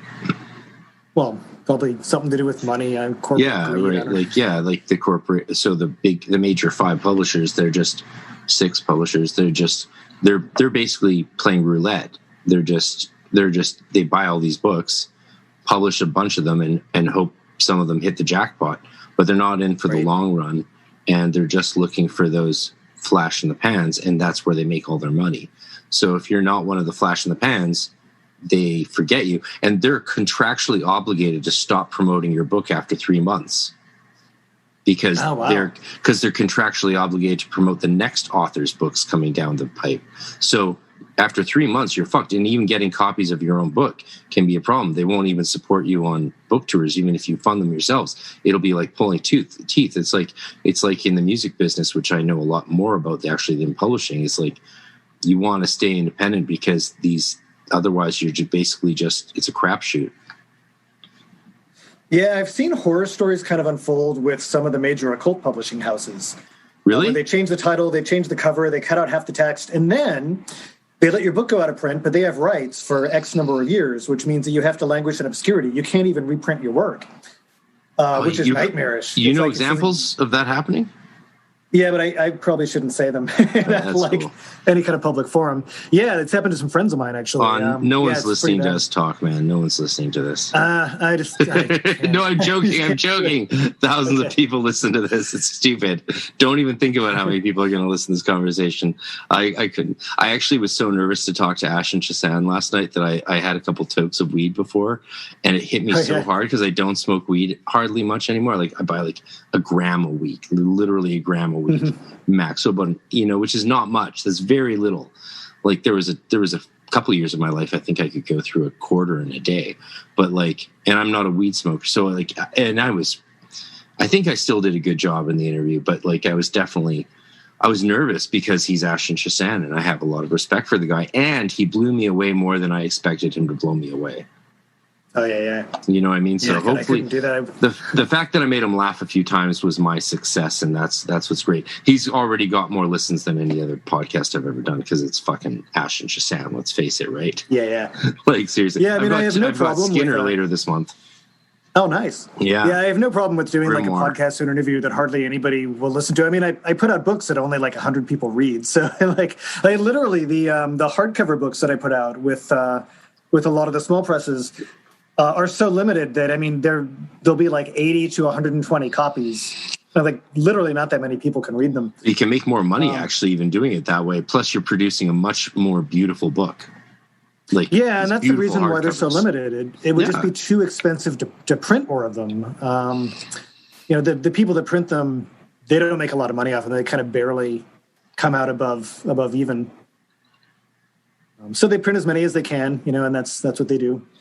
Yeah, I've never done that, but my next book is coming out 100 copies leather bound, and I'm excited about that. I'm putting a lot of work into it as a result. Oh, nice. Yeah, it's going to be sexy, and I've got it all laid out and planned, and local bookbinder doing it and all that shit.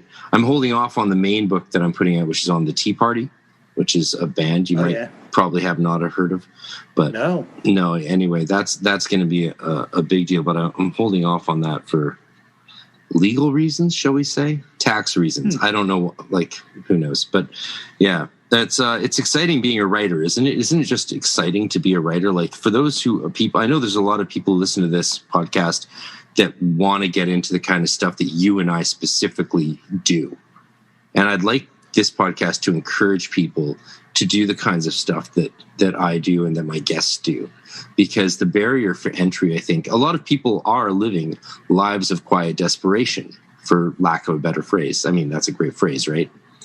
And I do like to see this podcast as maybe encouraging people to just do it. Yeah. Go full Shia LaBeouf. And occultism, yeah, you just have to have to start doing it. If you have to put Yod He Vav He and Ehe and all the divine names on the walls on pieces of paper, and then walk through the LBRP really mechanistically and half-assed, fucking do it. Like, just start doing it. Yeah, and the best students, I mean, the ones that really excel are the ones that have been doing it on their own. They're going to do it, and nothing is going to stop them. The most successful students are the ones that probably don't even need a teacher. If there was no teacher, they'd probably just figure it out on their own.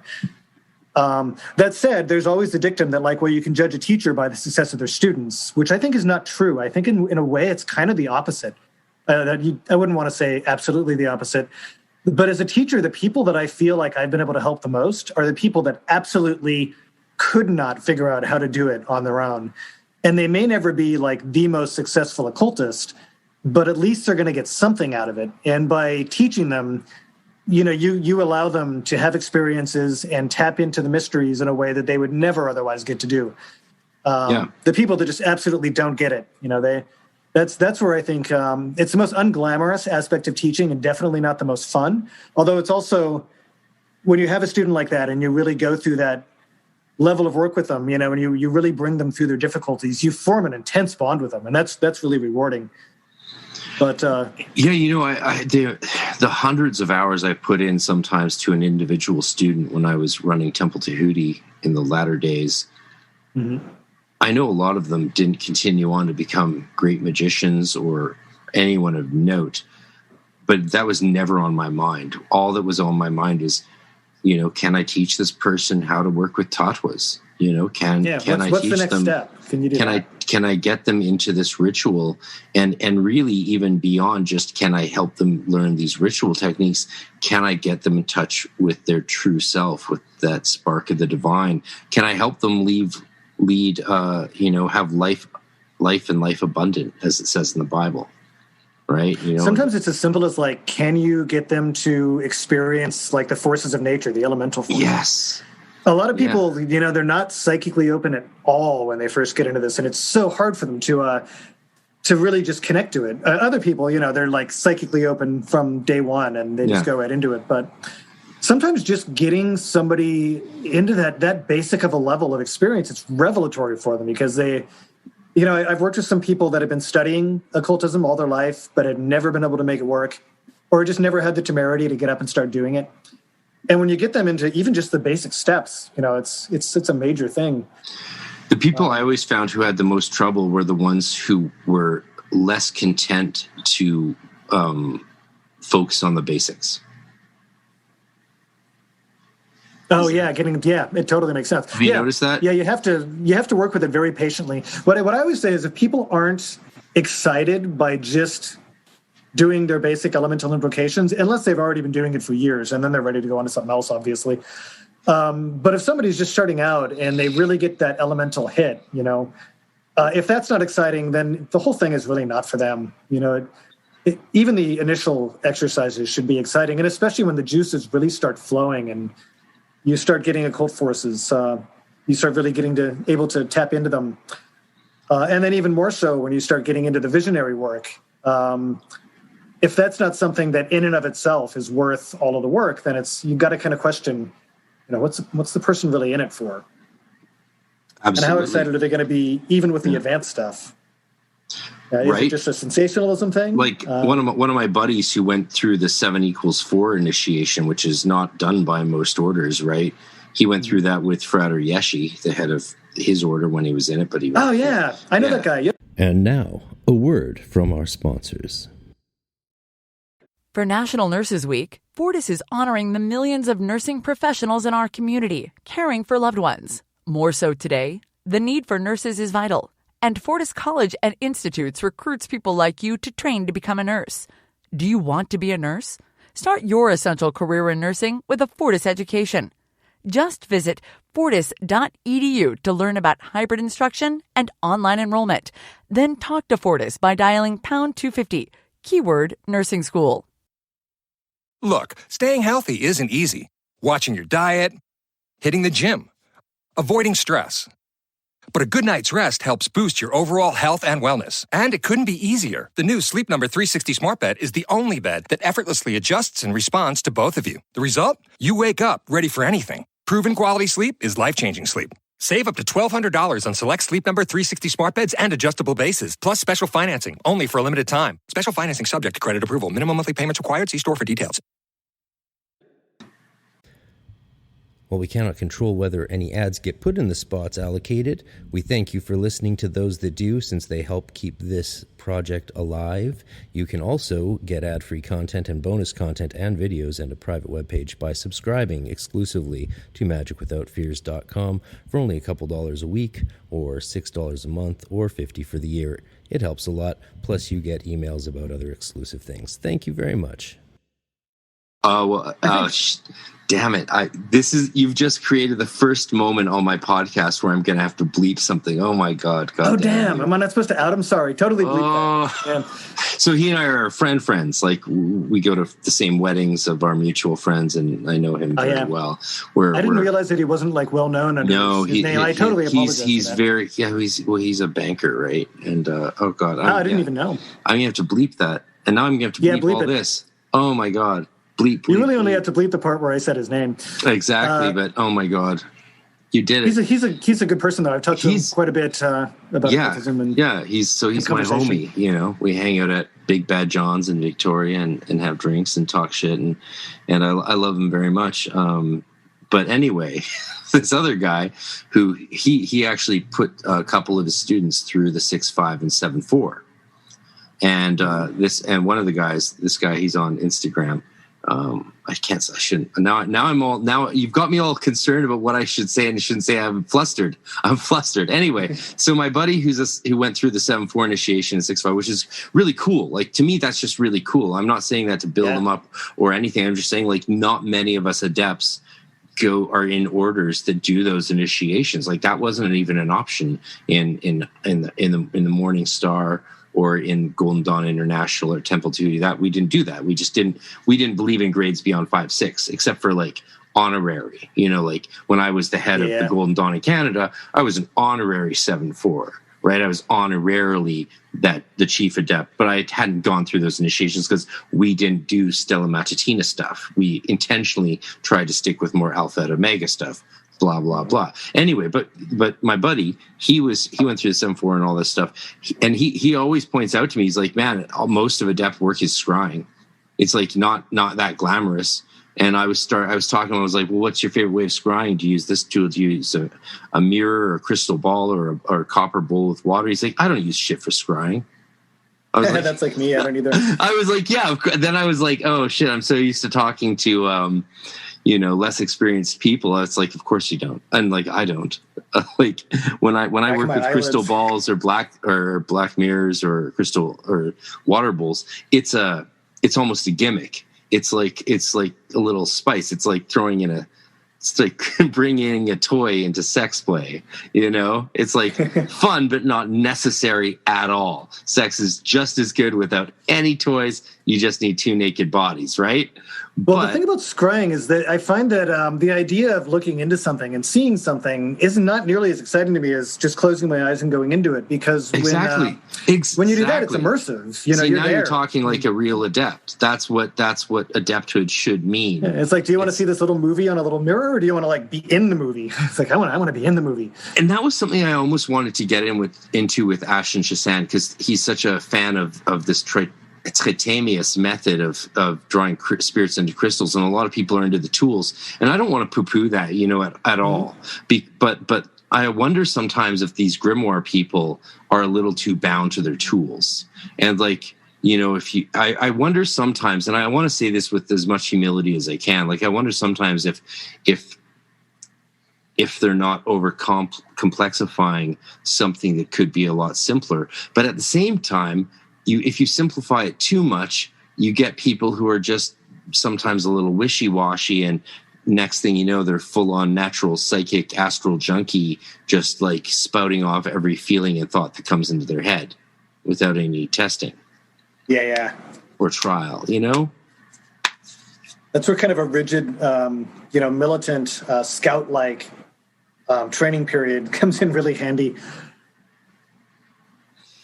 Well, that's your Golden Dawn. And, that's your Golden Dawn training speaking, I think.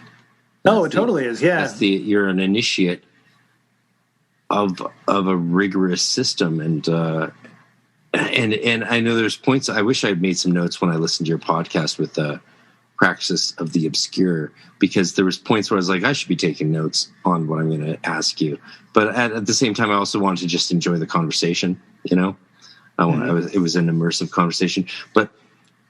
Yeah, so like there was times at which you talked about the Golden Dawn system like it was something that maybe just needed to be done away with, but now you're talking about it like it's something that you got a lot out of. Oh, I absolutely got a lot out of it. But I mean, again, I went through a very heretical Golden Dawn training.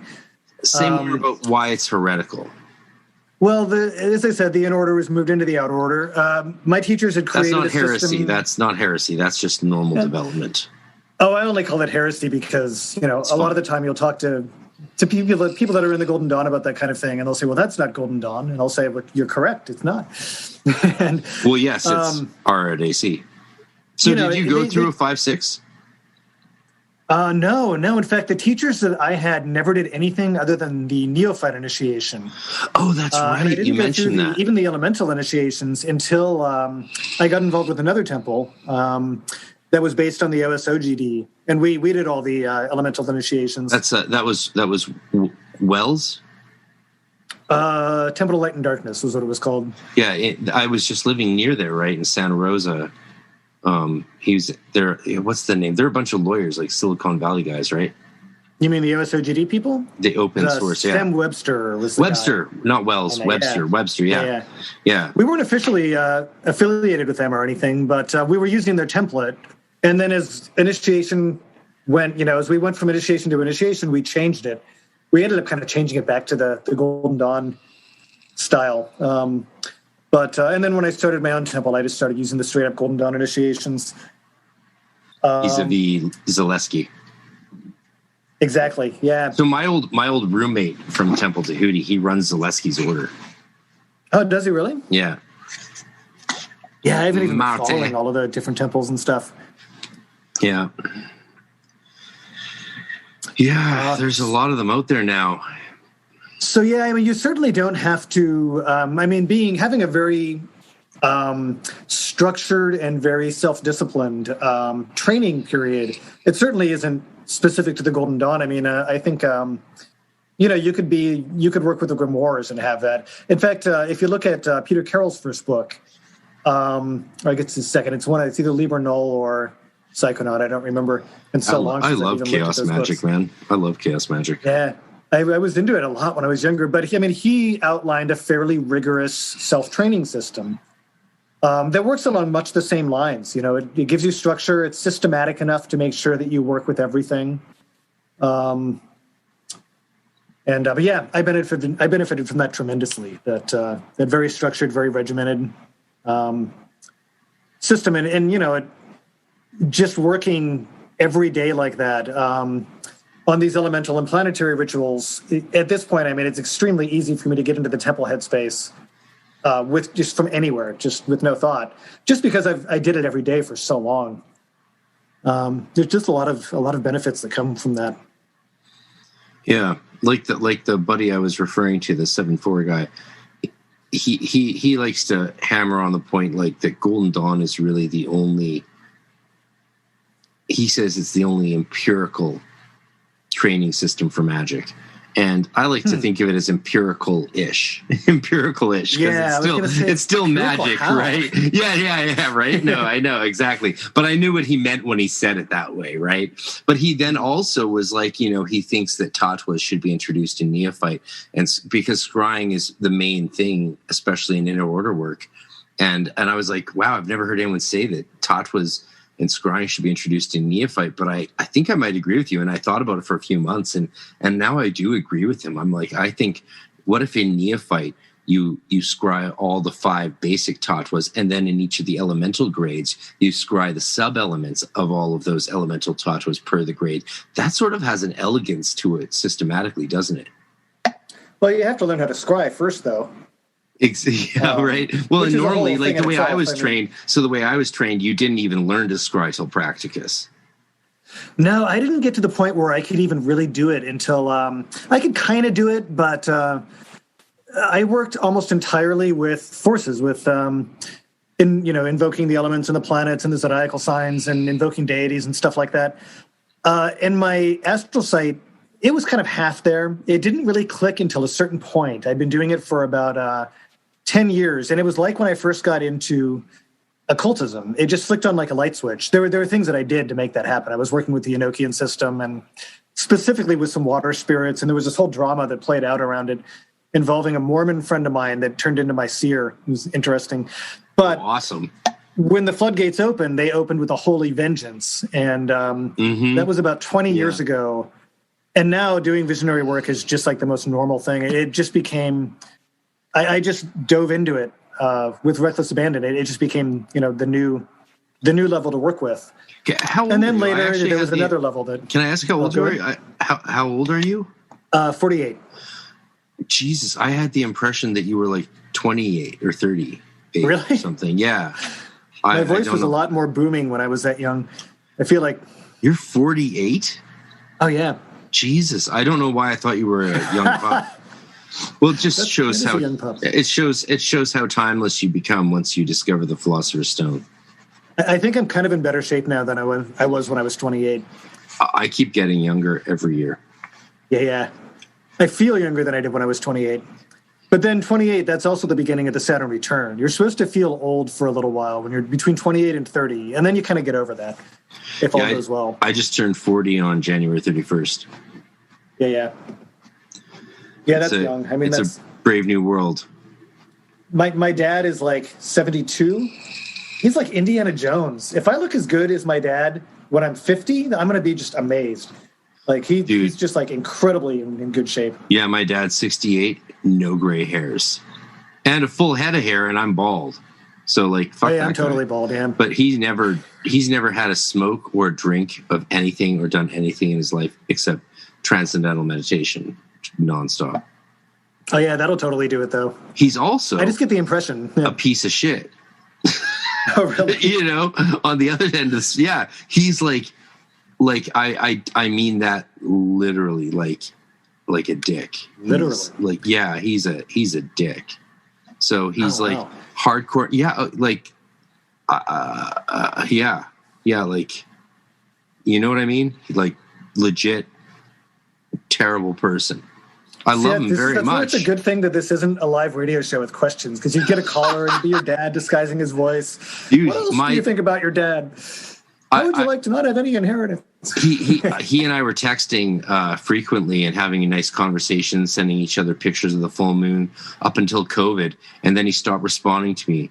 And I asked my mom why he was stopped responding to me. She said, well, it's because since COVID, he feels like clearly you're stuck in California and you're not in a safe environment, and it's just too much for him to handle. So he thinks it's best that you don't ever talk again.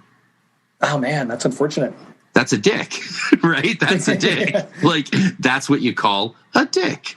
And it's like, okay. I did text him on my 40th birthday. I'm like, yo, it's my birthday. I turned 40. He wrote back, congratulations. That's it. Yeah, whatever. You got to become your own father at some point, right? Yeah. So it's cool. You have a dad you admire. Oh yeah, totally. Yeah. It's my dad that put the work ethic in me. He's one like a super, super hard worker. I think he was also kind of my when I was like a teenager, I did a lot of psychedelic drugs.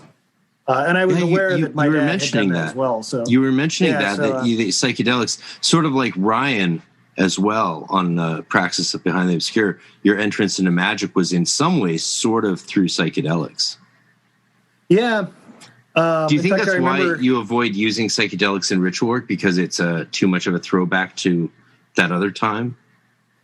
I don't really think so. No, I think it's just different. I just kind of cover different bases with them. Yeah. I don't think that's really it. Yeah, it's shot in the dark. Yeah. Maybe it is, and it's like unconscious, and I'm not aware of it. But I don't, it doesn't feel like that. One thing I actually wanted to say to Ash and Shasan the other night when we were talking about psychedelics was like psychedelics does or entheogens, cannabis, whatever, makes ritual work harder. Just to be clear for anyone listening, it doesn't make ritual work easier. Like you should be real. Like even though I know a lot, all the basic rituals I do, like all the core ritual work I do, I know it very well. But on psychedelics, I'll make mistakes. Like you can quickly correct them, of course. Wrong shape, wrong divine. But like entheogens makes it harder. It's harder to focus. And I do, one of the things I like about entheogens and ritual work is it challenges your focus, your willpower, your imagination. It challenges you to be even more in that point of singular presence in where you are in the be here now sense, because you've got to be even more focused. But it's not easier. When I did Enochian working with Lon this one time, I got stoned with Chris Bennett beforehand, and I was like, fuck it. I'm going to get stoned with Chris Bennett, this cool, famous author, and do Enochian work of scrying text, the 30th Aether of text with Lon. And I had an amazing experience with Lon, and it was I could say a lot about it. There was a lot of verifications, blah, blah, blah. But it was harder. It was much, much harder than normal. When I'm sober, doing ritual work and scrying is incredibly easy. But under any sort of influence, it's much harder. And it's not necessarily more profound. It can be actually less profound because it's harder to focus. You know what I mean? Oh, yeah. It's just hard. Sometimes even just ritual can make ritual harder. I mean, there are times when you get hit so hard with the energy so strongly, and you get so high from it, basically. Oh, God, yeah. That it's hard to keep it together, and you get, it just depends on you. Sometimes you get hit with a really strong energy and it actually makes it easier. And it's like the ritual does itself through you. You don't even have to think about it. Other times you get hit and it just throws you way out there. And you have to ground yourself just to go to the next step, just to remember what comes next. Yeah. Are you a fan of prolonged ritual work, like long 12, 24-hour rituals? I've done a little bit of stuff like that, not 24-hour or anything, but not really. We had 24-hour rituals like mandatory twice a year in our order. Oh, really? Wow. Yeah. For like we're talking hardcore RR at AC, like Jesus, Christian Rosenkreuz sort of stuff, right? Like solstices, like, the whole inner orders there doing vigils with mandatory. But like for me, what I've found the thing I got out of that the most that really was useful was the idea of doing a 12-hour period, especially sunset to sunrise is a very powerful magical time, right? But a 24-hour thing as well, because you can structure your framework in advance so that you have something you do on the hour every hour with the same being.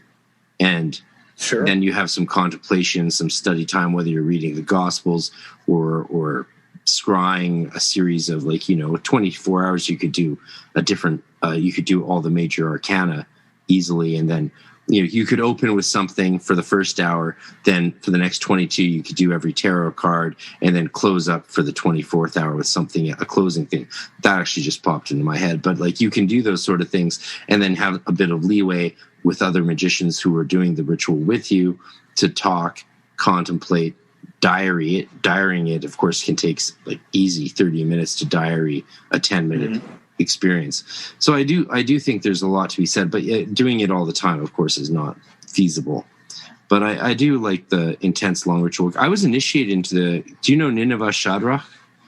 It doesn't sound familiar now. He does all the Jinn books, all the Jinn magic stuff. He started Temple Tahuti in Vancouver in the mid-90s. And he was the one who brought me into the Golden Dawn. He's the one who gave me the motto, Frater RC. He scried it from my higher self or Akashic Records. Yeah, RC just means Rumpens Katane, right? Which is Latin for broken of chains. I had no idea there was even a connection to the goddess Isis with breaker of chains at that time. But he introduced me. He's the one who got me into the order. I was 15 at the time. I was very young. It was an exceptional situation. But he always promoted arduous ritual work, 2-hour long middle pillars, invocations See, that length of time, that's about the sweet spot for me. It is the sweet spot, right? Like, I noticed Damian Eccles was mentioning doing like the analysis of the keyword not just once, or the hexagram ritual not just once, but do it like 3, 4, or 5 times. And people are like, oh my God, now it makes sense. It's like, yeah, we don't just do things once. I was doing a pathworking class on Sunday, and I went through a diary entry from 1998 with people.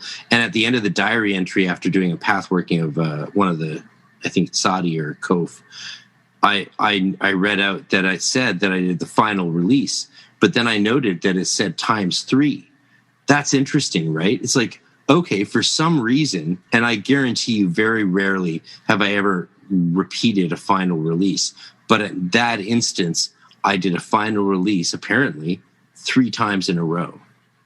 But that's so real. That's so real, right? Like, that makes sense. And anyone who really practices this shit knows, like, okay, that really tells me something. It tells me that you did a final release and you just felt like didn't work, or you needed to do more, and you did it 3 times. And that's one of those signs of real ritual work, in my opinion. I found that with invocations and spirit evocations and things like that, a lot of the time it can be incredibly beneficial to repeat the invocation numerous times. And it goes through a whole cycle. You know, you get to the point where it feels like you've repeated it too much times, and it's just going into words. You know, it becomes word salad. And then you get past that, and it can take you into something beyond, where you were in the initial invocations. It can be a really effective technique. And, that's why I studied St. John of the Cross. He talks about that in a Christian way 500 years ago. But if you think about why he's talking about that, you realize it's like theurgical. He talks about doing things to the point where they don't mean anything anymore. And that's the time at which you have to double down, not stop. Right. It's cool that this 15th century Spanish mystic would notice something like that that's so pertinent to ritual work, isn't it? Yeah. See, John of the Cross and Miguel Molinos is the other one that I've gotten a lot of things like that out of. More on the meditation and end of things. Miguel Molinos, he wrote the Spiritual Guide, the very generically titled Spiritual Guide. He was just another Catholic mystic whose work was very nearly censored by the Catholic Church. I found out about him because he's on the Crowley's AA reading list. How do you say the name? Is there a debauched way of saying it that I might recognize? Oh, I have no idea. It's Spanish. Miguel Molinos. Okay, I'll check him Molinos out. Is pretty. Look at the. I don't know AA. The really long reading list. Yeah. I mean, I've lived with AA adepts and talked with them, but I don't know the system at all. Yeah, I've adapted a lot of different aspects of the system, kind of for my own work. Usually not specifically thelemic things, but. Yeah, it's just a different organization, different structure. In fact, I've always compared, my teacher's temple was a lot more like an AA temple, both because it focused on one-on-one teachings and because essentially what Crowley did was take the inner order and move it into the outer order and really systematize it, and then add a bunch of yoga and a bunch of thelema. But it's pretty similar.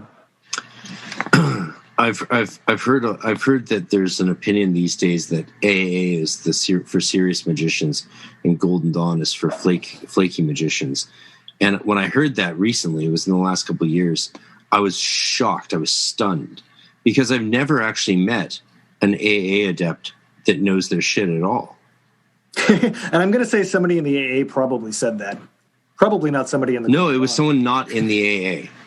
Oh, yeah? It was Chris Bennett, who wrote, Liber 420.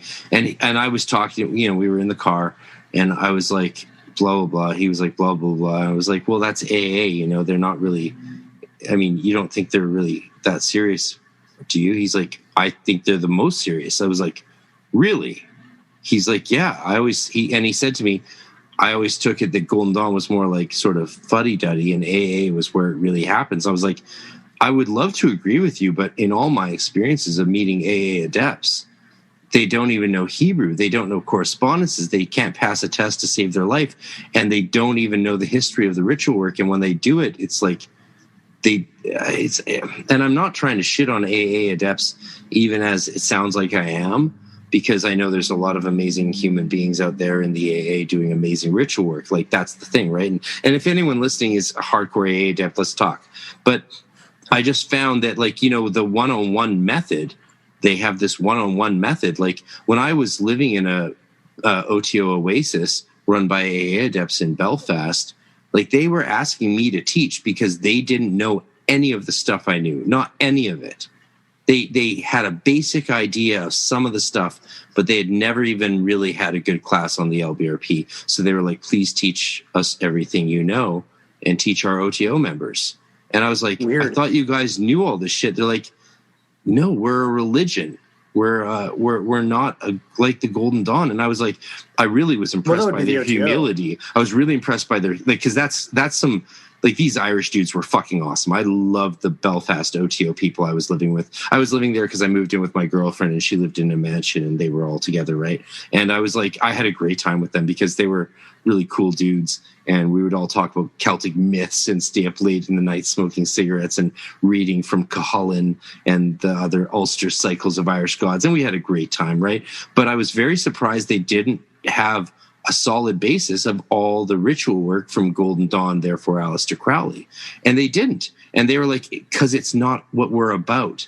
And I was like, really? And that was where my opinion changed.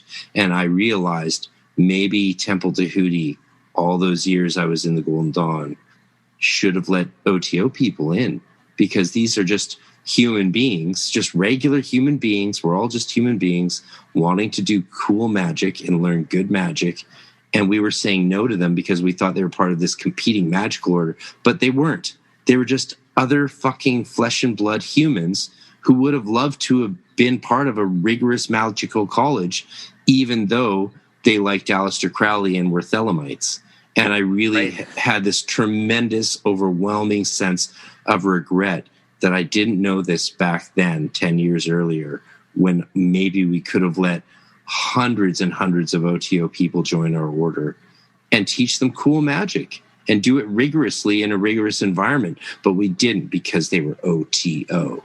And I really regret that so much to this day. I feel like so much sadness over us being so closed-minded in our Golden Dawn view of the world that didn't even acknowledge what the OTO was, which was a religion. That, sure, they like Crowley, so it's like, join the Golden Dawn, just don't talk about Crowley all the time, just like we ask you not to, if you're a Christian, don't talk about Jesus all the time. Like, oh, Jesus, you know, like, right? That's the idea. Yeah. Well, I think, too, I mean, so the AA and the OTO, the OTO I would expect that of, because they're really not a teaching order at all. Exactly. They're an initiatory order and a religion, or the kind of a social base for a religion. Whereas the AA, so there's a bunch of different entities that call themselves the AA. And some people will say, you know, there's different lineages of the AA, but then anybody in the AA will deny that there's any such thing as different lineages. It's as much a shit show. Well, just like in the Golden Dawn, the only true lineage of the Golden Dawn, as we all know, is David Griffin. Oh, sure, of course, yes. Oh, no, you outed David Griffin. You said his real name. Dude, we call him Gargamel. You should beat that, but for a totally different reason. Most people call him Gargamel in our order.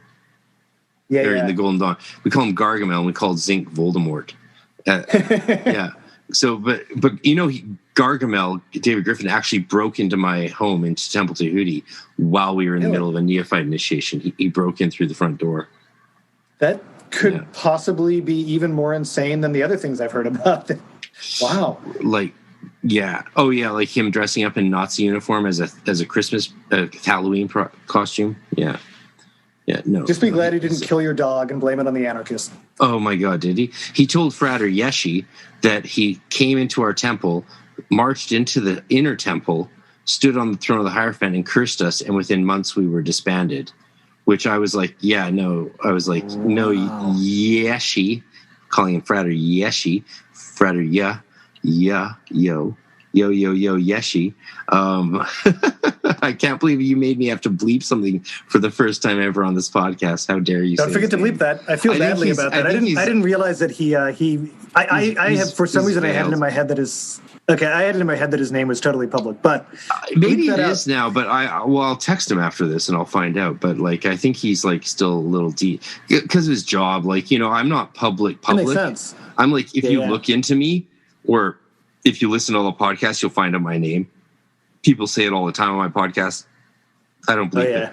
I don't care. And if you know, but like I think it's for his job. For me, it's for my family, like death threats and shit like that. And because there's crazy people out there in the occult world, let's face it. I mean, a lot of them. But yeah, no. That's true.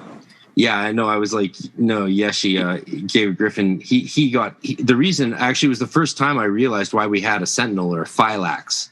It's because the phylax, like she actually held a claymore to his throat and pushed him back out the door.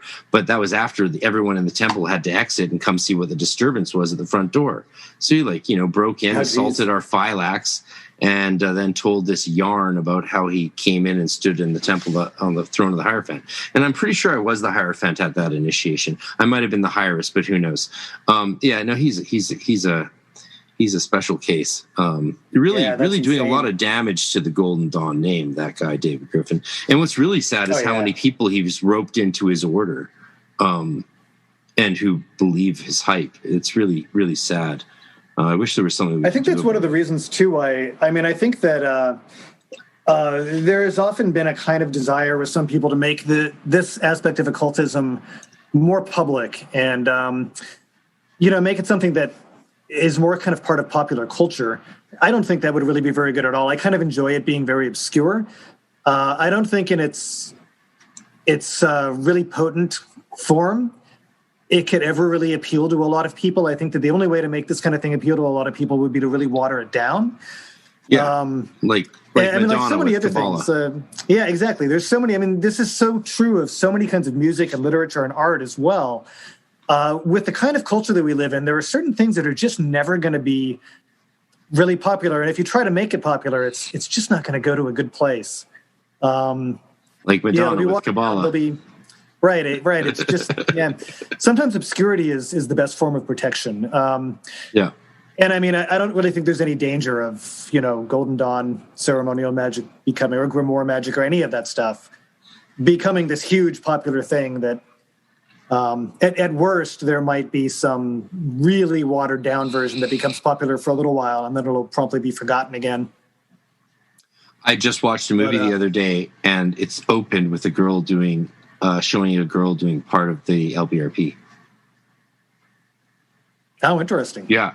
And she wasn't vibrating the names, though. So it's like, come on, do your research or hire me, and I'll fix that. Because you can go to www.occult.consulting, and you can get my film work, because I consulted on Supernatural for the last season.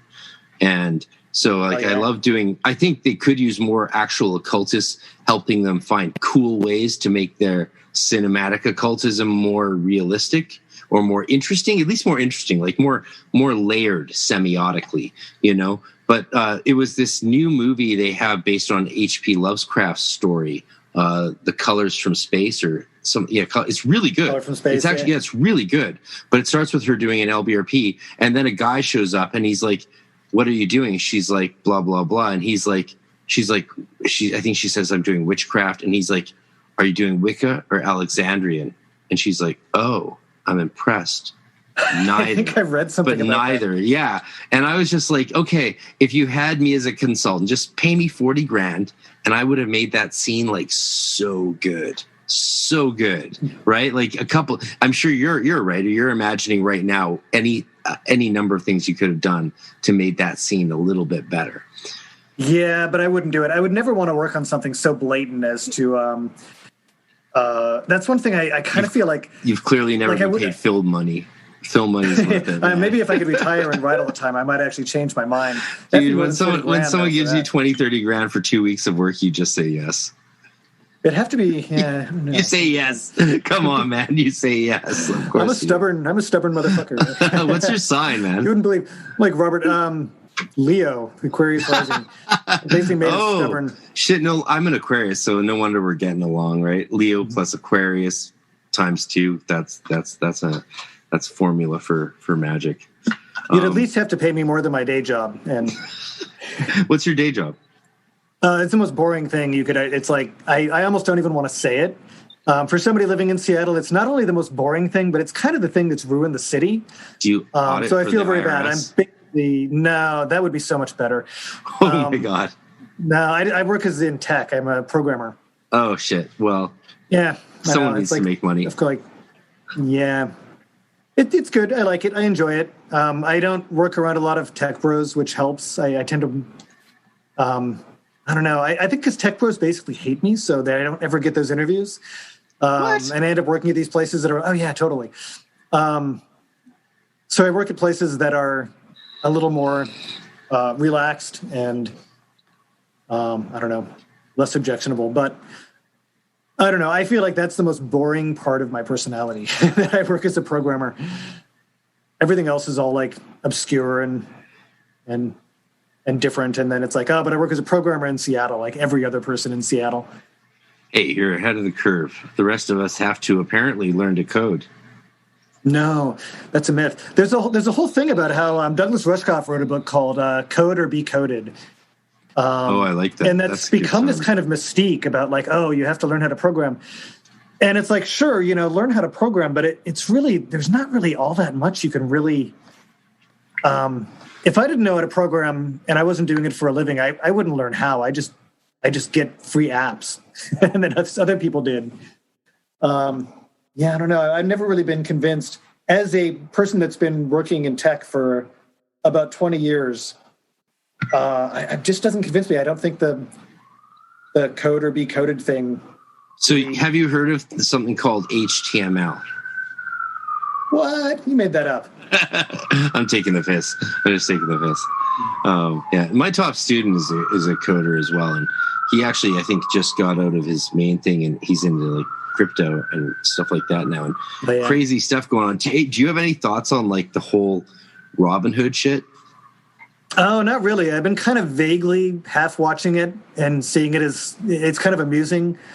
I mean, there's a party. I certainly am always rooting for the underdog no matter what. So I'm just like, yeah, get those billionaires or whatever. But I don't really know enough about it to even be able to comment on it. Okay, so you don't because how crazy is it that a app called Robinhood designed to let the little guy play in the big leagues shut down the little guy's ability to trade a stock and make money and only would let them sell. That's crazy.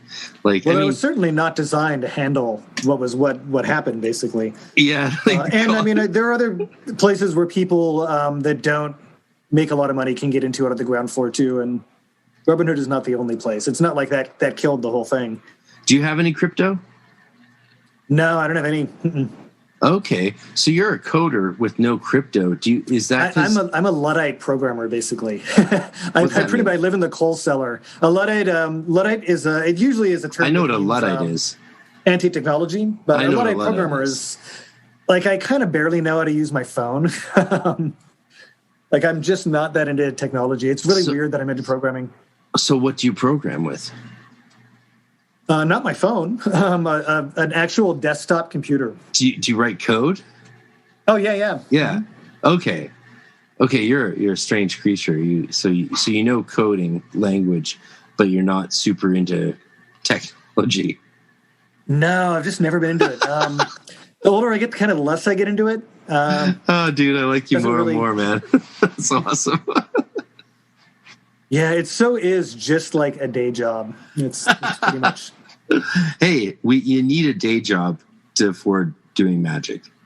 Well, the nice thing about it is it's really nice to not have to ever worry about money. So I talked before about how we do our initiations in a Masonic temple. That's the quote from this podcast. Well, I mean, I do it really is nice money, to not ever have to worry about money. Yeah, it would be nice. But for the things that I do that really mean something, the money's there. It's there for my day job. Right. So I rent out a Masonic temple to do the initiations. Do they charge you? They totally do. What? And I charge the people that are getting initiated, but I always lose money on it. What do you charge them? Sometimes a lot of money. Whatever the rental fee is, which changes depending on what's how usually long it's been, and $250 for the whole day for the rental hall. Oh, that's not bad. It's not too bad. And then the closet is not that much either. But it's nice to not have to worry about funding it. Like, I don't have to be like, okay, I have to make sure to charge students X amount. And if I don't, if they can't pay, or if I do the math wrong, I'm underwater. None of that. I don't worry about any of that. It's like if students can't pay, whatever. I make good money at a tech job. I'll cover it. And I'll let them borrow the money. And if they can't pay me back, I won't die. I can get it. And the same is true of publishing. I don't expect to make money on writing. And I'm really, really happy to not have to expect it. I know that in order to support my lifestyle with writing, I would have to sell so much that it would just, it's not going to happen. So I don't look to writing to make money. And it's nice to have some backup, a day job that takes care of that. So I don't even have to think about money in terms of writing. I can lose money and it doesn't matter.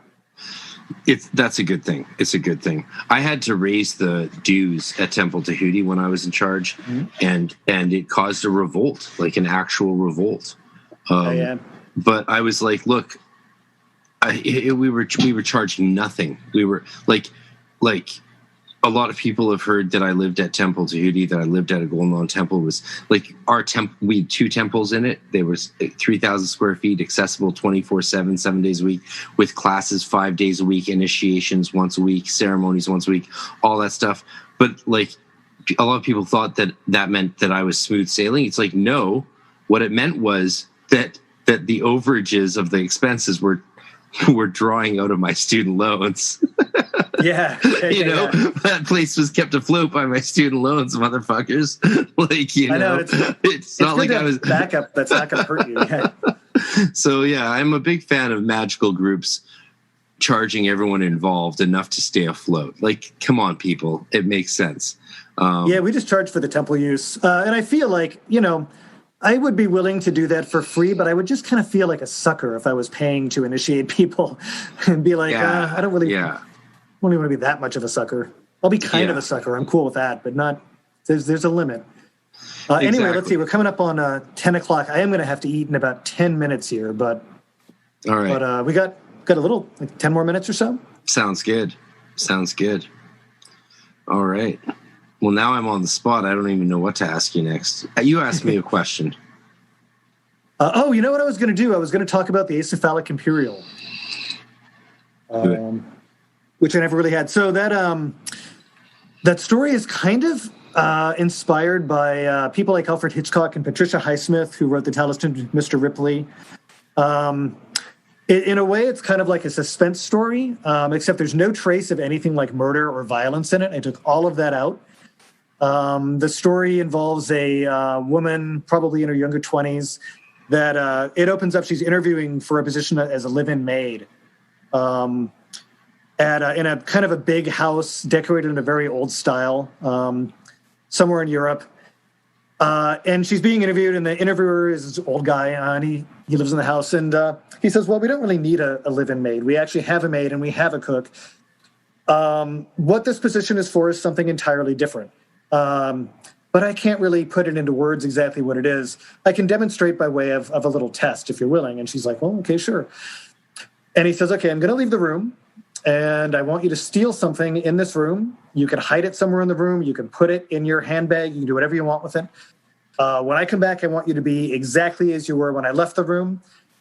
And that'll be that's your interview. And the woman is like, hell yes. The whole prospect just completely excites her and draws her in and intrigues her.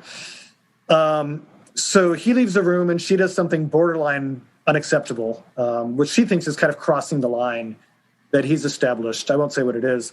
And then he comes back, and he doesn't even mention, he doesn't even ask, what she's taken. And he says, well, do you think this will be a position that you might find of interest? And she's like, yes, absolutely, sign me up. And that's kind of the beginning, and it just kind of charts what happens when she works in the place. It gets deeper and deeper and deeper and more occult. It's called the Acephalic Imperial. Acephalic means headless. In a sense, it refers to the headless one, who is the bornless one. It also refers to the group Acephalic. It's slipping. The Acephalic group of Georges Bataille, who was a kind of vaguely linked to the Surrealist and started this kind of vaguely occult, atavistic, Dionysian group that used the headless one as their kind of icon. It's also really involved with the icon of the double-headed eagle, which is, of course, bicephalic as opposed to acephalic. So it's got all of these themes that kind of come into play more and more and more as the story gets deeper and deeper and deeper. The kind of mystery of what exactly the guy that hired this person is doing and why he hired her for this bizarre position gets deeper and deeper and deeper. And anyway, that's kind of my overview. But anyway, I just thought since I was going to recommend one book, I should give some kind of description. Yeah. Well, I think people should read your book. And like once I read some of your fiction, I definitely want to do another one of these. Yeah, definitely. Yeah. And I really can't wait till I can cross the border and drive down there, because you're only 2 hours away. Oh, yeah. Which is nothing. That's nothing. After we're all vaccinated. Get our genomes changed here. Our DNA changed. I know. If I can go to a bar and drink with people, I'll get a COVID shot in my eyeball if I have to. Really? Yeah, you mentioned, I saw on your Facebook, you're going to make an art of having cocktails and talking to people face to face when this is all over. But, they're saying this is not going to be over. Like, all the billionaires are saying, look, we've got a plan now. We got a new pandemic every 5 years. This is the new normal. Like, they're saying this. It could be. In the short term, anyway. It's a matter of getting vaccinated. Yeah. You know, there's those people who are like, oh, this virus was released intentionally. Yeah. They're like, therefore we shouldn't wear masks. But here's what I think. If you think the virus is released intentionally and that they're releasing new viruses all the time intentionally, wouldn't that make you think you should definitely wear a mask? Kind of would think so, yeah. Because it's even more. Even more. Like, it's like, wait, how can you think they're releasing the virus intentionally and then be like, oh, and it's not real? Like that would make, I don't know. It's nuts, man. I just hope we can I hope I can get back to the States sometime soon. But yeah, that'll open up soon. It'll happen. Who knows? We might have environmental devastation in a couple of years. Or aliens. But in the short term, I think we'll be okay. Yeah. Maybe. Do you have any thoughts on aliens? Let's wrap up with aliens. No thoughts? Yeah. You have no thoughts on aliens? The only thing I can even think of to say about aliens, it was because the U.S. admitted they have craft made not on this planet. Well, I don't know if they put it exactly that way. They literally said... I have friends that are very much into aliens. Okay. And they know way more than I do. Tell me what you think. I don't know what I think. I don't really have too many thoughts on it. All my thoughts about aliens are tangents. There's a guy that I know, is a friend of a friend, recently passed away, unfortunately. And he had spent kind of much of his lifetime trying to convince people that he was completely insane. And he was very much an artist in that regard. And he was getting assistance. He had come down with some kind of disease and he didn't really have any money and he was having mental problems. And so he was getting social workers coming to his house and everything to get him assistance. Of course, he would just completely mess with the social workers as much as he could possibly do. And he was very clever about it. And one of the things that I remember him saying was, the thing you have to remember about me is that I talk to aliens. And so this woman's like, okay, well, we can give you this kind of medication and that will make this kind of voices go away. And he said, well, so if I take the medication and the voices don't go away, does that mean the aliens are real? And he just kind of kept pushing and pushing and pushing with it. And social worker after social worker apparently left his house early, just unable to deal with this guy. Well, Yeah, I don't know. I sometimes Most of my thoughts about aliens are actually encapsulated by Stanislav Lem, who's a science fiction writer, Czech, I think, Czech or Polish, I don't remember exactly, science fiction writer. And he wrote a series of books. Solaris is one of them. Wow. And he wrote a series of books that are about contact with aliens, but the theme of the books are that alien life and alien intelligence will be so completely different than human intelligence that we will have absolutely no point of contact with them whatsoever, like no way of understanding them. And they won't have any way of understanding us. And the book Solaris is fantastic. The Tarkovsky movie version of the book is very good as well. And you get kind of a sense from that, but it's not as much as you do from the book. And then, of course, the George Clooney version you could just completely skip. Took all the that was a weird movie. But I find that compelling, and that corresponds with kind of what I've thought about the ability of aliens ever since I was a teenager.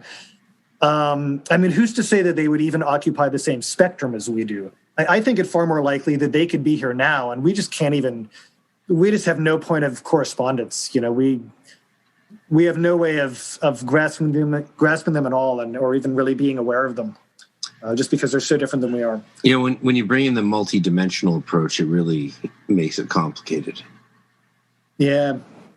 I think the idea of like these kind of vaguely humanoid creatures is just a very naive, like, why would they be like that? Of all the different possibilities. Well, but here's the thing, right? There's all these witnesses seeing them like land and get out of ships and talk to school kids and stuff. But how do you know that's literal? I mean, that could be what our brains do to make sense of it. Exactly. Yeah. I mean, I talk to spirits, and I don't think that there's some spirit house somewhere where these guys live and smoke pipes. You got to do DMT, man. You got to do DMT. Yeah. Then come down to Seattle, and we're going to do a bunch of DMT. I totally believe that spirits are real, but I just don't think they're necessarily real in the way that we see them. I think that we tend to clothe them. Same thing is true of deities. I think we tend to give them form because that helps our little meat brains, exactly, kind of deal right? with them. Because the thing that science is still figuring out is perception and our interrelationship with perceptual reality. We know it's more complicated than we understand it to be, but we don't know how, and that's very problematic, isn't it? Oh yeah, who's this philosopher? Is it Bertrand Russell? Yeah, Bertrand Russell. Yeah, he's. He kind of destroyed my idea that you can ever trust your senses about anything ever. Yeah. Back in my 20s. I mean, it's just from a very common sense standpoint. Anyway, I got to go eat here. I'm starting to smell delicious food coming from the kitchen. Absolutely. Well, regards to your lady, and if she does ever want to talk about Haitian magic with me, I would be super honored. But awesome. Yeah, so have a great dinner, and thank you, Damian Murphy. Yeah, thanks for having me on. Yeah, what a treat. Send me some links that I can post for people, and any bio you want, and all of that. And we'll talk again after I've read some of your work, and hopefully I can make it down to Seattle before long. We can, do a watchtower together and get up to some shenanigans over cocktails. Yeah, that sounds good. Yeah, I'll send you some links. Hallelujah. Amen. All right. Signing off. Ciao, bro. See ya. Discover the new 3-Step Pro Partial range, specifically designed to clean your partials and remaining teeth in 3 simple steps. Clean your partial, strengthen your natural teeth, protect your whole mouth. Stand up to further tooth loss with Polident Pro Partial. Available at Walmart. Introducing Force Factor Fundamentals. Exclusively at the Vitamin Shoppe, these men's health essentials have clinically studied ingredients like biopurine for enhanced absorption. Yohimbine, pine bark, and L-arginine can help you strengthen blood flow and heighten passion with doses that may bring you the results you crave. Now you can save 20% on Force Factor, including the fundamentals at the Vitamin Shoppe. Get these men's health game changers in your life at any The Vitamin Shoppe store or vitaminshoppe.com.